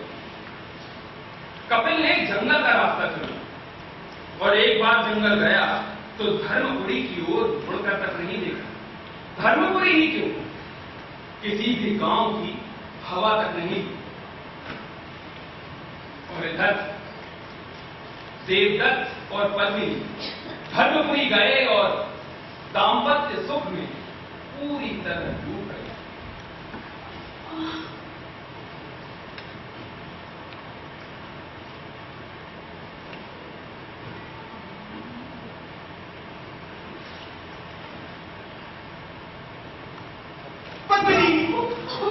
ये क्या डरा ही दिया ना। ये देखो सुई चुप गई। रहने दो, मैं खुद करूंगी। अच्छा अब बैठकर ये बताओ मेले में क्या हुआ? मुझे तो तुम ले ही नहीं गए थे। और अब ये जो नन्हा पहलवान आने वाला है, इस दशा में मेरा बैरी भी ना ले जाता, मैं भी ना जाता अगर तुमने अपनी मनौती की याद न दिलाई होती। लेकिन जाना अच्छा ही हुआ। अच्छा हाँ, एक विचित्र घटना हुई। क्या? वहाँ अखाड़े में एक काम रूपी पहलवान सबको अपनी चुनौती दे रहा था। ताल ठोक ठोक कर कह रहा था, कोई उसके सामने लगे ही ना लगे। हाँ पता नहीं मुझे क्या हुआ कि मैंने अपने वस्त्र उतारे, दो सदिया लंगोट धारण किया और मैं बस कूद पड़ा। वाह, फिर क्या हुआ? जैसे ही मेरी बाएं भुजा पकड़ी मैंने उसको दाएं भुजा फटका है। 3 चुटकियों में मैंने उसको धरती दिखा दी। सही है, बेजोड़ शरीर, बेजोड़ मस्तक, बेजोड़ देवदत्त। पद्मिनी, मैं सोचता था कि तलवारबाजी, कुश्ती, तैराकी, इन सब चीजों में मस्तिष्क की आवश्यकता पड़ती, सोच विचार की आवश्यकता पड़ती। लेकिन ये शरीर तो किसी की प्रतीक्षा ही नहीं करता, बस कर बैठता है। अब देखो ना, मैं इतने दिन कितने लोगों से जुझा, कितनी रातें सोए बिना काटी होंगी। कितनी बातें करने लगे हो। चलो आराम कर लो। पद्मिनी, भीतर से चंदन देना। चंदन? हाँ हाँ लाती। अरे वाह, ये तुमने बनाया है? हाँ कुछ काम ही था तो सोचा यही बना लूं। बड़ा ही सुंदर है। ये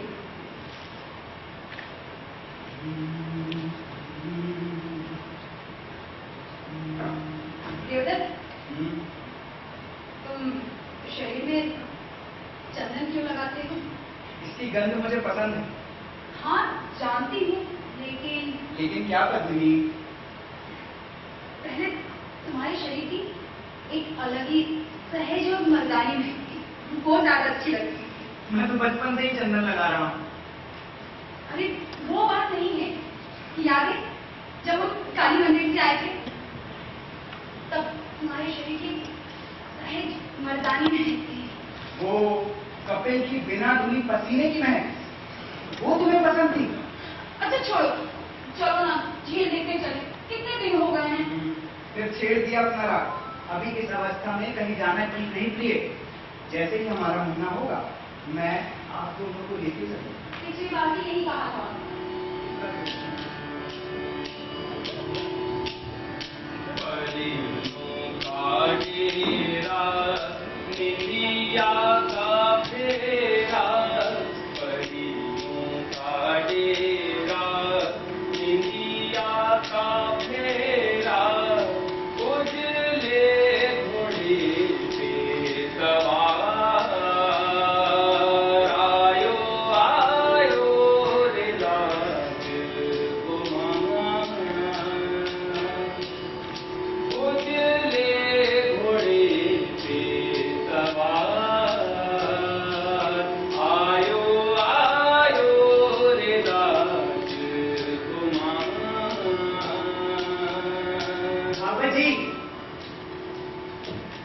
आपका हमारे घर न्योता है। क्यों? आप नहीं जानते, मुझे फूल की पंखुड़ियों से सुंदर बनना हुआ। बधाई हो देवदत्त, बधाई हो पद्मिनी।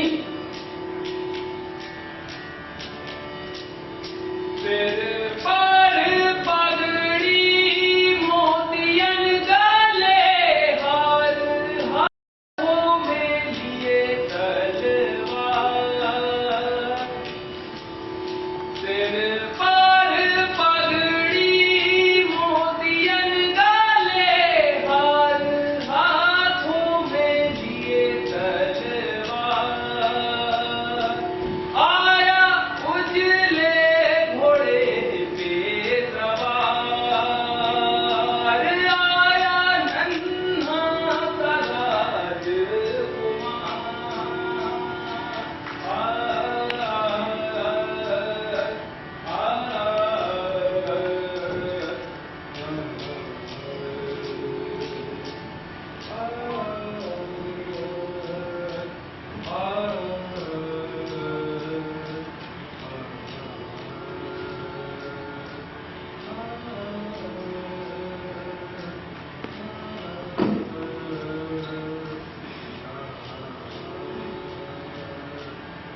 क्यों नहीं कर पा रहा मैं?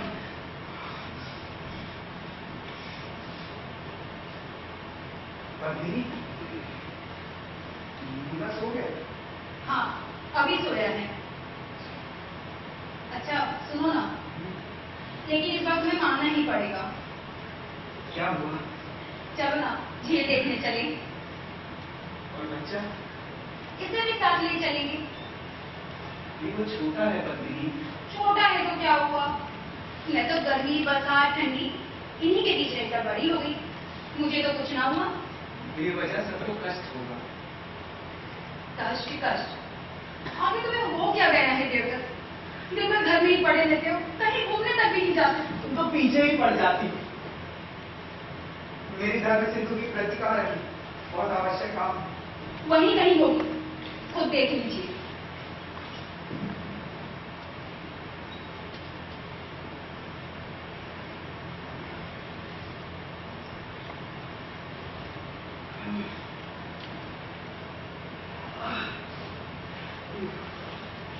देवदत्त, कल रात लेटे लेटे कहाँ क्यों रहे थे? कौन? मैं? तबीयत तो ठीक है ना? हाँ ठीक है। देखो ना बिल्कुल हट्टा कट्टा तो। छिपाते क्यों हो? बताओ क्या हुआ? कुछ नहीं, कल अखाड़े चला गया था और दिन में तैरने कमर में थोड़ा दर्द। अखाड़े गए थे? इतने दिनों बाद? ये क्या सूझा तुम्हें? जी हुआ जाऊं बस इसलिए गया। उसकी चर्चा छोड़ो। आज भी जाओगे? इसमें हंसने की क्या बात है? नहीं जाना तो नहीं जाऊंगा। कल गया, भूल की, मूर्खता की, बस। अब ये सारे कर्तव्य मेरे लिए नहीं है पत्नी। मैं ब्राह्मण हूं, मेरे अपने काम। हाँ जानती हूँ, कई बार सुना चुके हो। ये सब शुरू में ठीक था, तलवारबाजी, तैराकी, दौड़ना, लेकिन कब तक? अपने घराने के भी तो काम होते हैं। इसे भूल जाओ, छोड़ दूं। पढ़ना, पढ़ाना, लिखना, लिखाना, बस पीछे ही पड़ जाती है।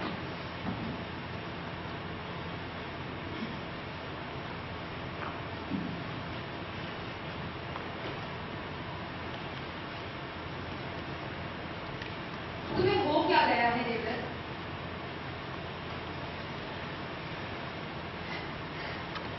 इससे क्या फर्क पड़ता है कि तुम्हारा शरीर इससे कोमल हो रहा है, भुजाएं पीली पड़ रही हैं?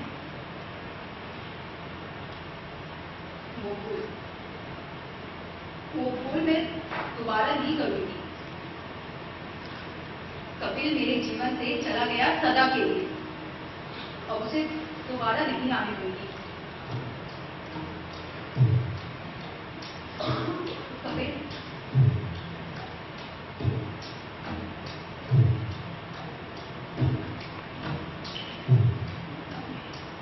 कपिल क्या कर रहा होगा?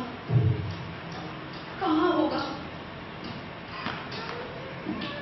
क्या फिर उसकी काया इतनी कोमल होगी और चेहरा सावला?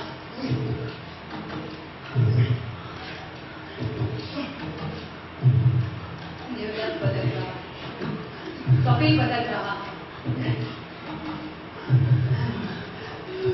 और मैं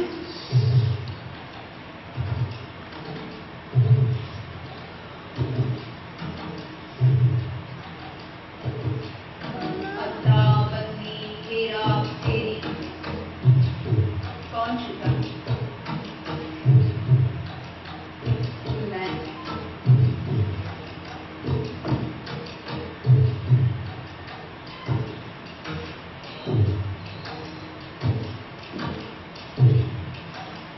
रेत कण कण गिरे, पानी का घड़ा भरेगा, चांद उजाले से अंधेरे की ओर, अंधेरे से उजाले की ओर बढ़ता जाता है, लपकता जाता है।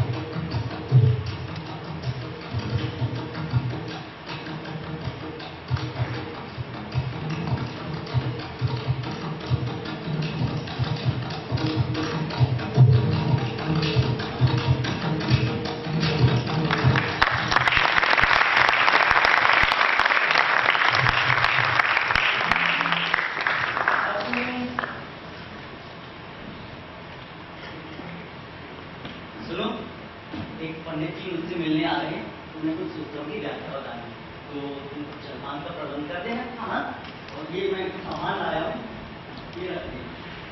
अच्छा सुनो, एक समाचार सुना क्या? क्या? नौकरानी बता रही थी कि कपिल की मां सवेरे ही चल बसी। बहुत दिनों से बेचारी खटिया में ही पड़ी थी। तो मैं क्या करूँ? तुम जलपान तैयार रखना, वो मैं आता हूँ। अच्छा सुनो, हमें मुन्ने के लिए नए खिलौने लाने चाहिए। अरे हाँ, अरे मेरा बच्चा, अरे मेरा मुन्ना, खिलौने से खेलेगा, नए खिलौने से खेलेगा।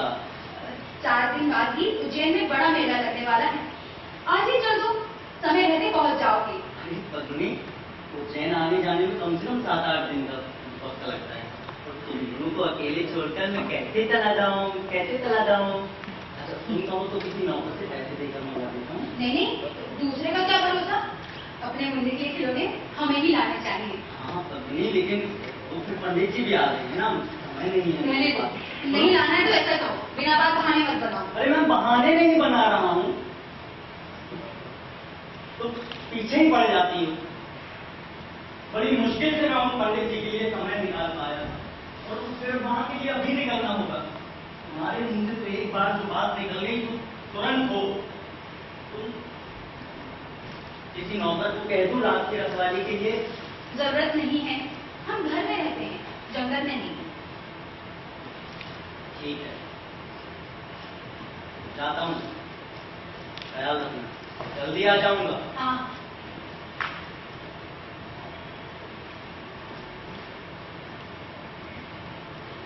मुन्ना नए खिलौने से खेलेगा, है ना?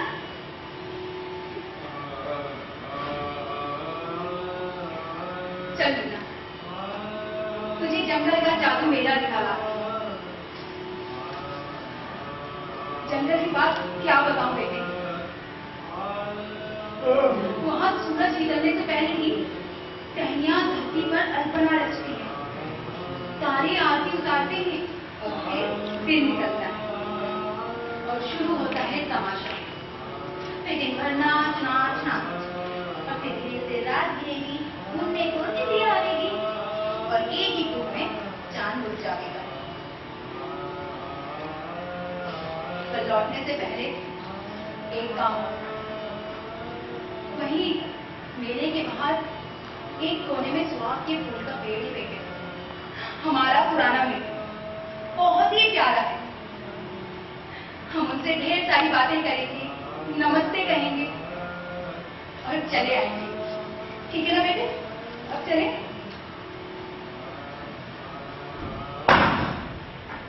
कौन? प्रणाम भगवत जी। अरे कपिल, बहुत दिन हुए तुम्हें देखे, कहाँ रहे थे? यही जंगल में। यहाँ इन जंगलों में? जी। विश्वास नहीं होता कि इन जंगलों में कोई मनुष्य भी रह सकता है। जब पशु रह सकते हैं तो मनुष्य क्यों नहीं? ये भी सत्य है। वैसे क्या किया इतने दिन इन जंगलों में? वनवास। अच्छा कपिल, धर्मपुरी का कोई समाचार मिला? नहीं, पिताजी ने कहलवा भेजा था, लेकिन मैंने कह दिया ना ही मैं आऊंगा ना ही वो आए। अर्थात तुम्हें नहीं पता कि तुम्हारे माता पिता दोनों का स्वर्गवास हो चुका है?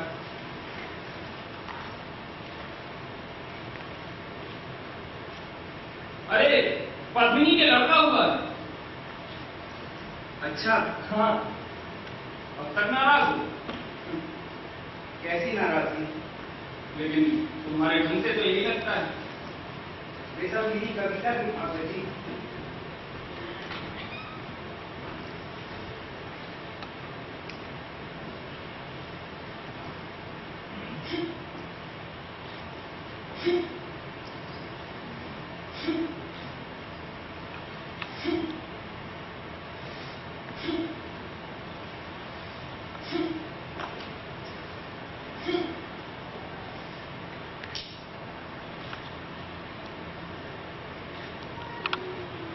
पद्मिनी,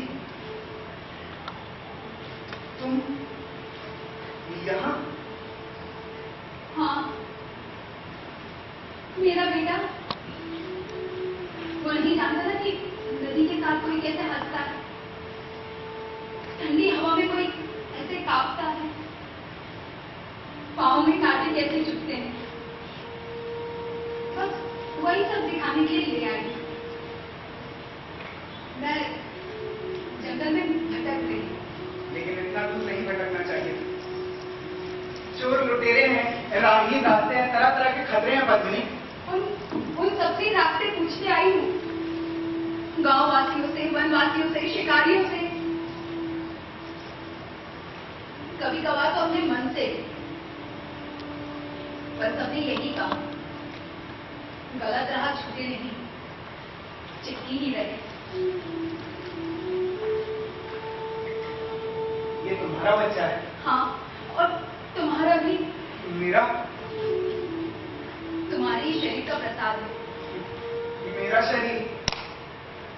नहीं पद्मिनी, उस दिन मैंने नहीं माना था, लेकिन आज मैं मानता हूं। मैं कपिल हूं।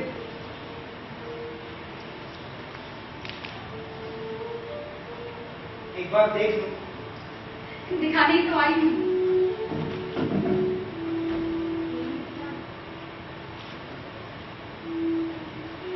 कितना सुंदर, बिल्कुल तुम पर गया। और तुम पर भी। अब देखो ना, मैं कितना मूर्ख हूं, नादान। तुम्हें बैठने के लिए, विश्राम के लिए भी नहीं पूछा। भीतर कुछ देर विश्राम कर लो। हाँ।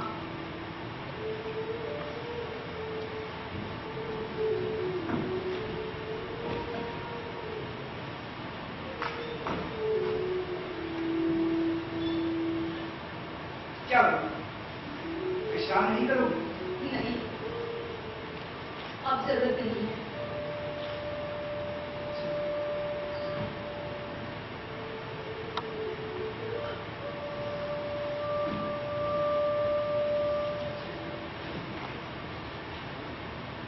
कैसी हो? अच्छी हूँ। रोग, ताप, कष्ट कुछ भी तो नहीं है। ये तुम्हारे हाथों में जो तिल है ना, वैसे ही तिल ढूंढने के हाथ में भी है। कौन सा? अरे ये जो करने पर है। कभी ध्यान ही नहीं गया। इस शरीर को देखना ही छोड़ दिया मैंने। इससे इतनी विरक्ति हो गई।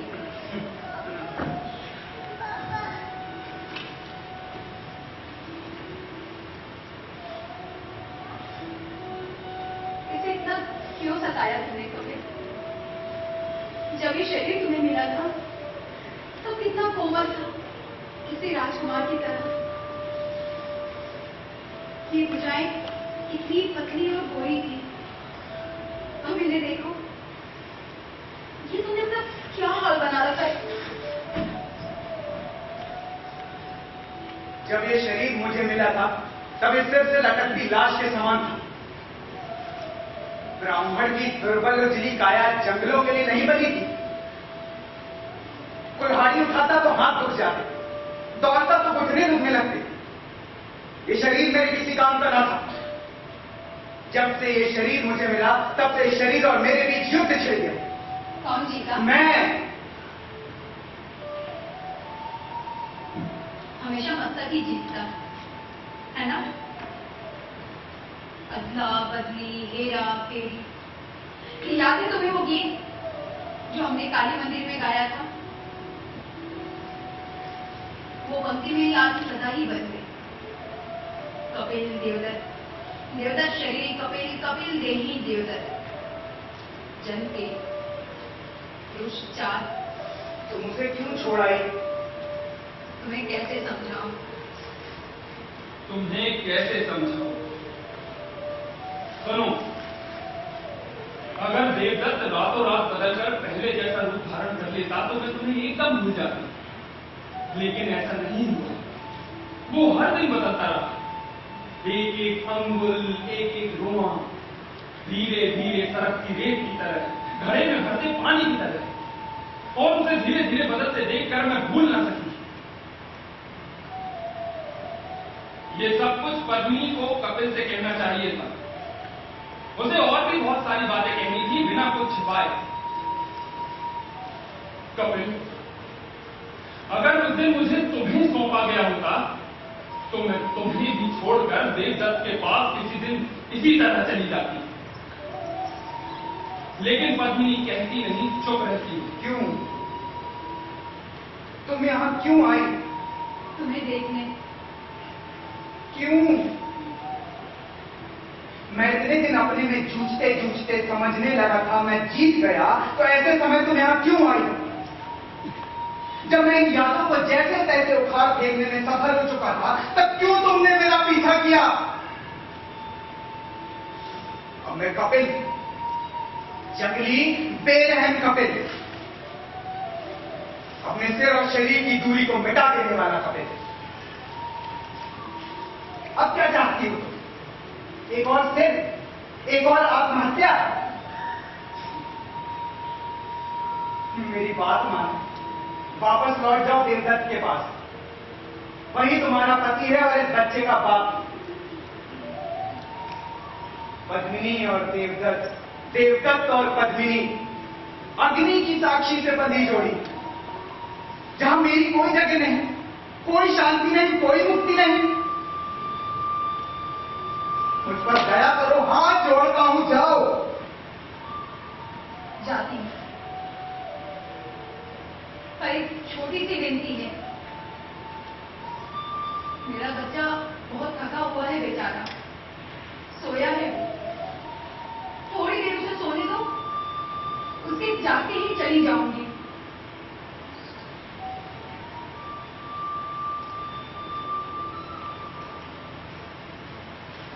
तुम जीत गए कपिल, देवदत्त भी जीत गया, पर मैं दो शरीरों की अर्धांगिनी। मेरे लिए न जीत है न हार। कुछ कहो लो, मैं जानती हूँ तुम क्या कहोगे। मैं स्वयं अपने आप से 1000 बार कह चुकी हूँ, भूल मेरी थी, मैंने ही की सिरों की अधापति, और इसकी सजा मुझे ही भुगतनी है और मैं ही भुगतूंगी। भूल जो इतनी दूर चली आई, क्या करूं? चलने से पहले सोचा ही नहीं, सोच ही ना सकी। पर जब आ ही गई तो छोड़ी गई। कम से कम मुन्ने के जागने तक तुम्हें आंख बंद कर दी। कुछ बोलूंगी नहीं, चुपचाप बैठी तुम्हें देखती रहूंगी।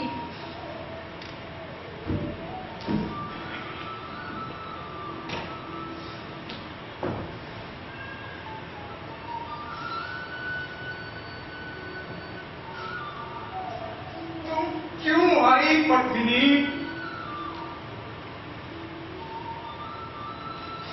तुम आई, मुझे छुआ, मेरा हाथ थामा, मेरे शरीर को तुम्हारे स्पर्श की याद हो आई। मैंने तुम्हें कभी नहीं छुआ, लेकिन ये निर्लज्ज शरीर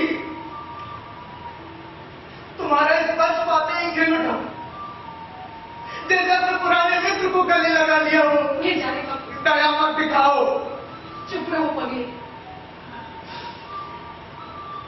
तुम्हारे शरीर ने किसी नदी में स्नान किया, उसका सुख होगा। तुम्हारे सिर को ये नहीं जानना चाहिए कि वो नदी कौन सी थी, उसका बहाव कैसा था। तुम्हारा सिर भी उसी नदी में डुबकी आ गई, उसका प्रभाव तुम्हारे बालों को सराबोर कर दे, उसकी जीभ तुम्हारे कानों में थी, तुम्हारे चेहरे को अपने सीने से कसकर झुका है। जब तक ये नहीं होता तुम अधूरे ही रहोगे। कभी मेरे प्यारे का तुमने बेकार ही अपने आप को सताया।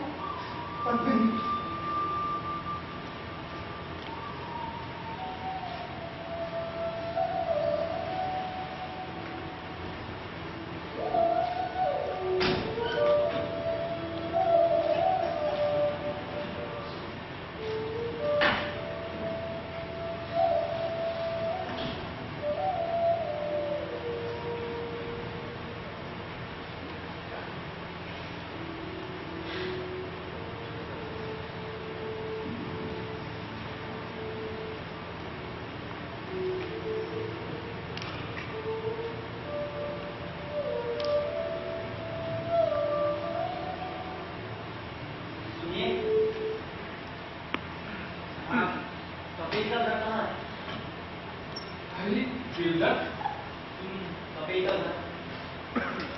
हाँ, लेकिन नहीं बताना चाहते तो मत बताइए, रुको। वहाँ उस पेड़ के पीछे पत्नी को आए कितने दिन हुए? यही कोई 4-5 दिन। धन्यवाद।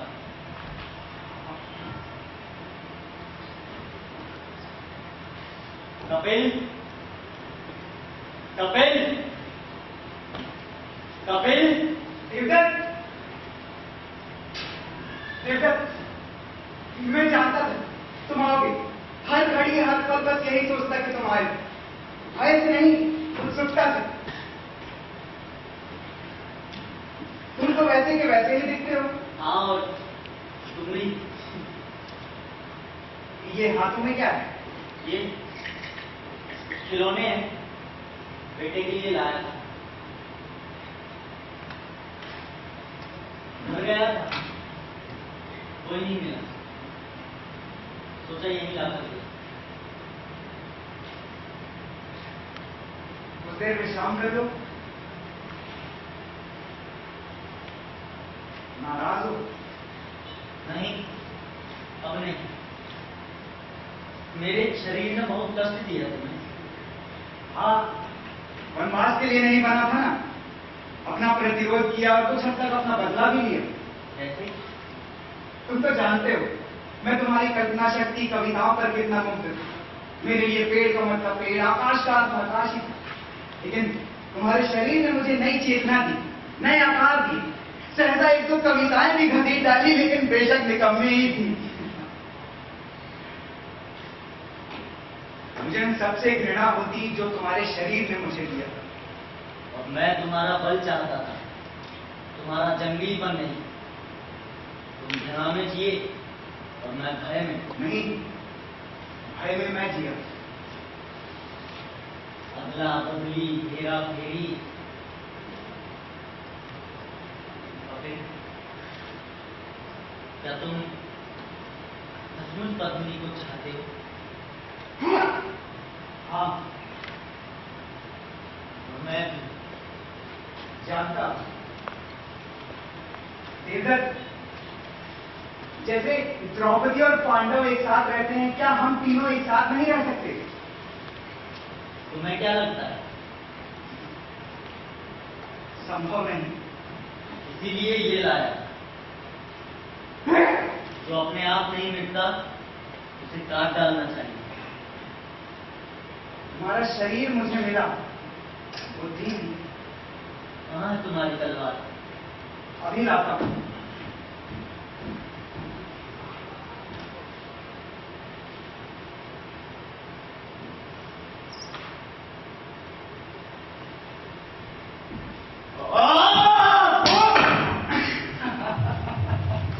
अभी तक अभ्यास है?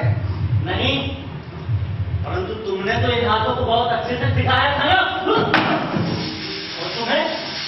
नए सिरे से सीखा। अब तक देखी कहां? कपिल, आज सच पूछो तो आज इस बात का कोई महत्व नहीं कि तलवार चलाने में कौन ज्यादा होशियार है।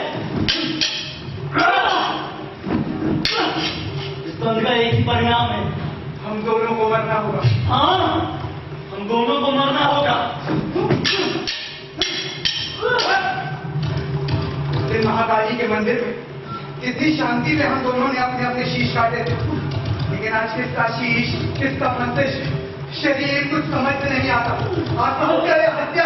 ये आज दया और करुणा की कोई जगह नहीं, न मित्रता की, न स्नेह की, बस लड़ना शेरों की तरह और मोड़ना है सांपों की तरह।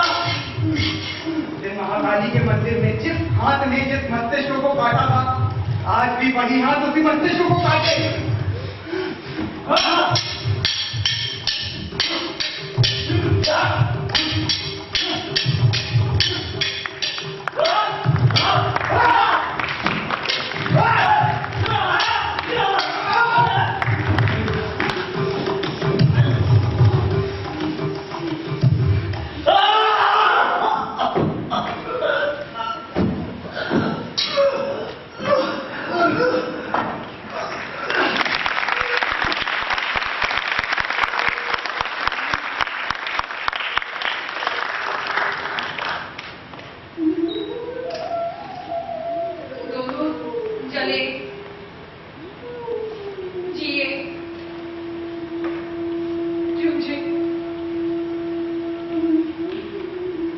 लगे और मर गए।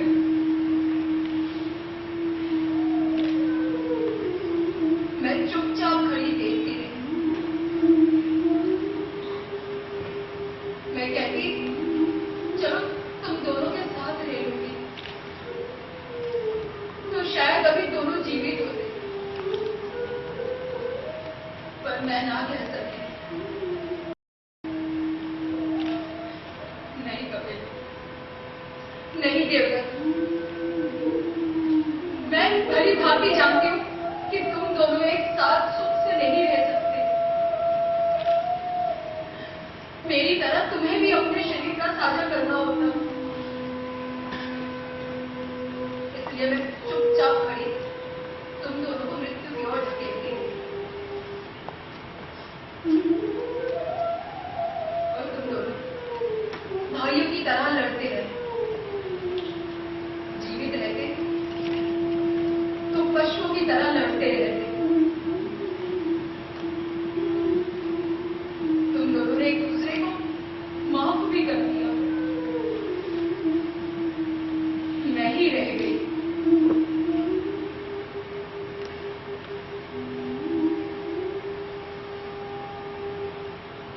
बेटी, कोई सहायता चाहिए? हाँ, चाहिए सहायता।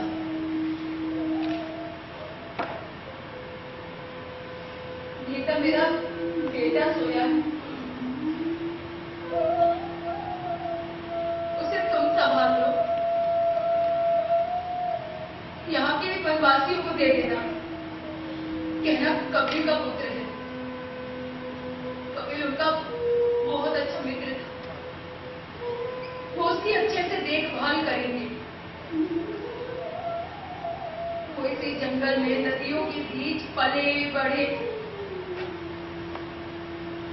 फिर 5 वर्ष बाद उसे धनपुरी के विप्रोत्तम विद्यासागर को देना, कहना देवदत्त का पुत्र है। और बेटी तुम? मेरे लिए विशाल चिता बनवा दो।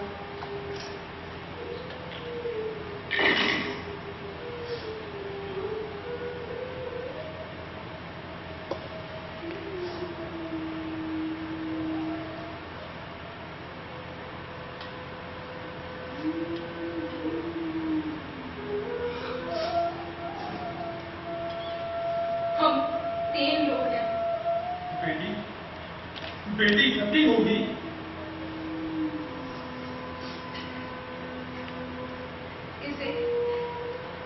इस खिलौने को मेरे मुन्ने को दे देना। भीतर गई तो कहीं उसका मोह मुझे रोक नहीं।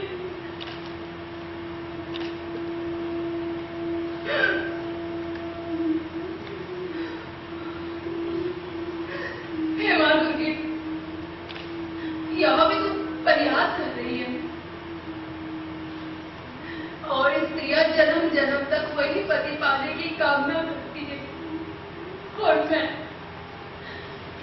सुहागिन होकर भी अभागिन ही रह गई। मां,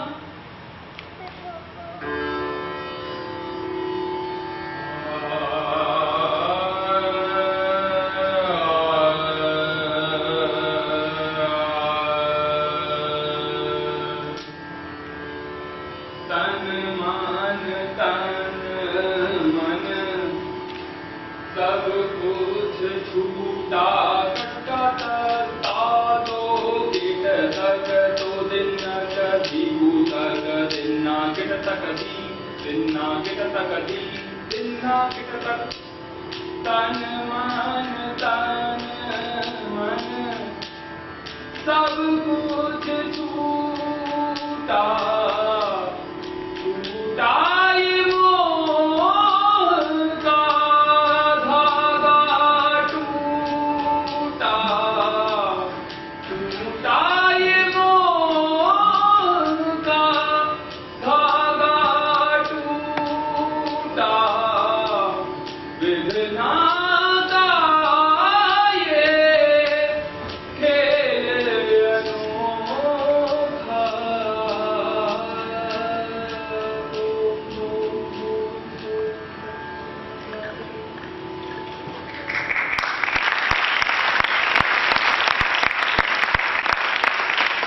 देवदत्त और कपिल दोनों जले, जूझे, जिए और मर गए। परंतु आज तक ये कोई नहीं जानता कि पद्मिनी कहां सती हुई। जंगल के शिकारियों से पूछो तो वे जंगल के बीचों बीच एक सुहाग के फूलों से भरा हुआ एक पेड़ बताते हैं और कहते हैं कि आज भी पूर्णिमा और अमावस की रात को एक गीत उस पेड़ की जड़ों से उठकर सारे जंगल में सुगंध की तरह भर जाता है।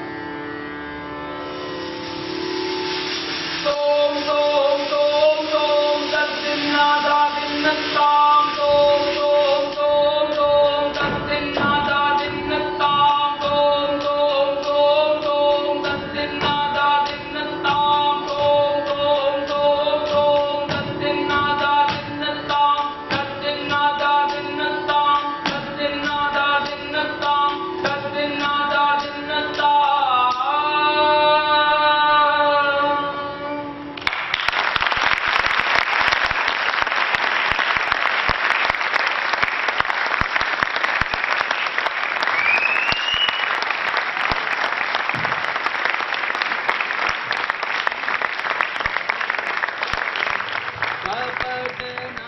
नाटक केड़ू कौरव नपन बल का नंद बिंदली वे कोल बल कूड़ू तनानी गपेनु ये नूता ताकिट तक तरी किट किट तक तातई तक बिस्ता दरिगु दी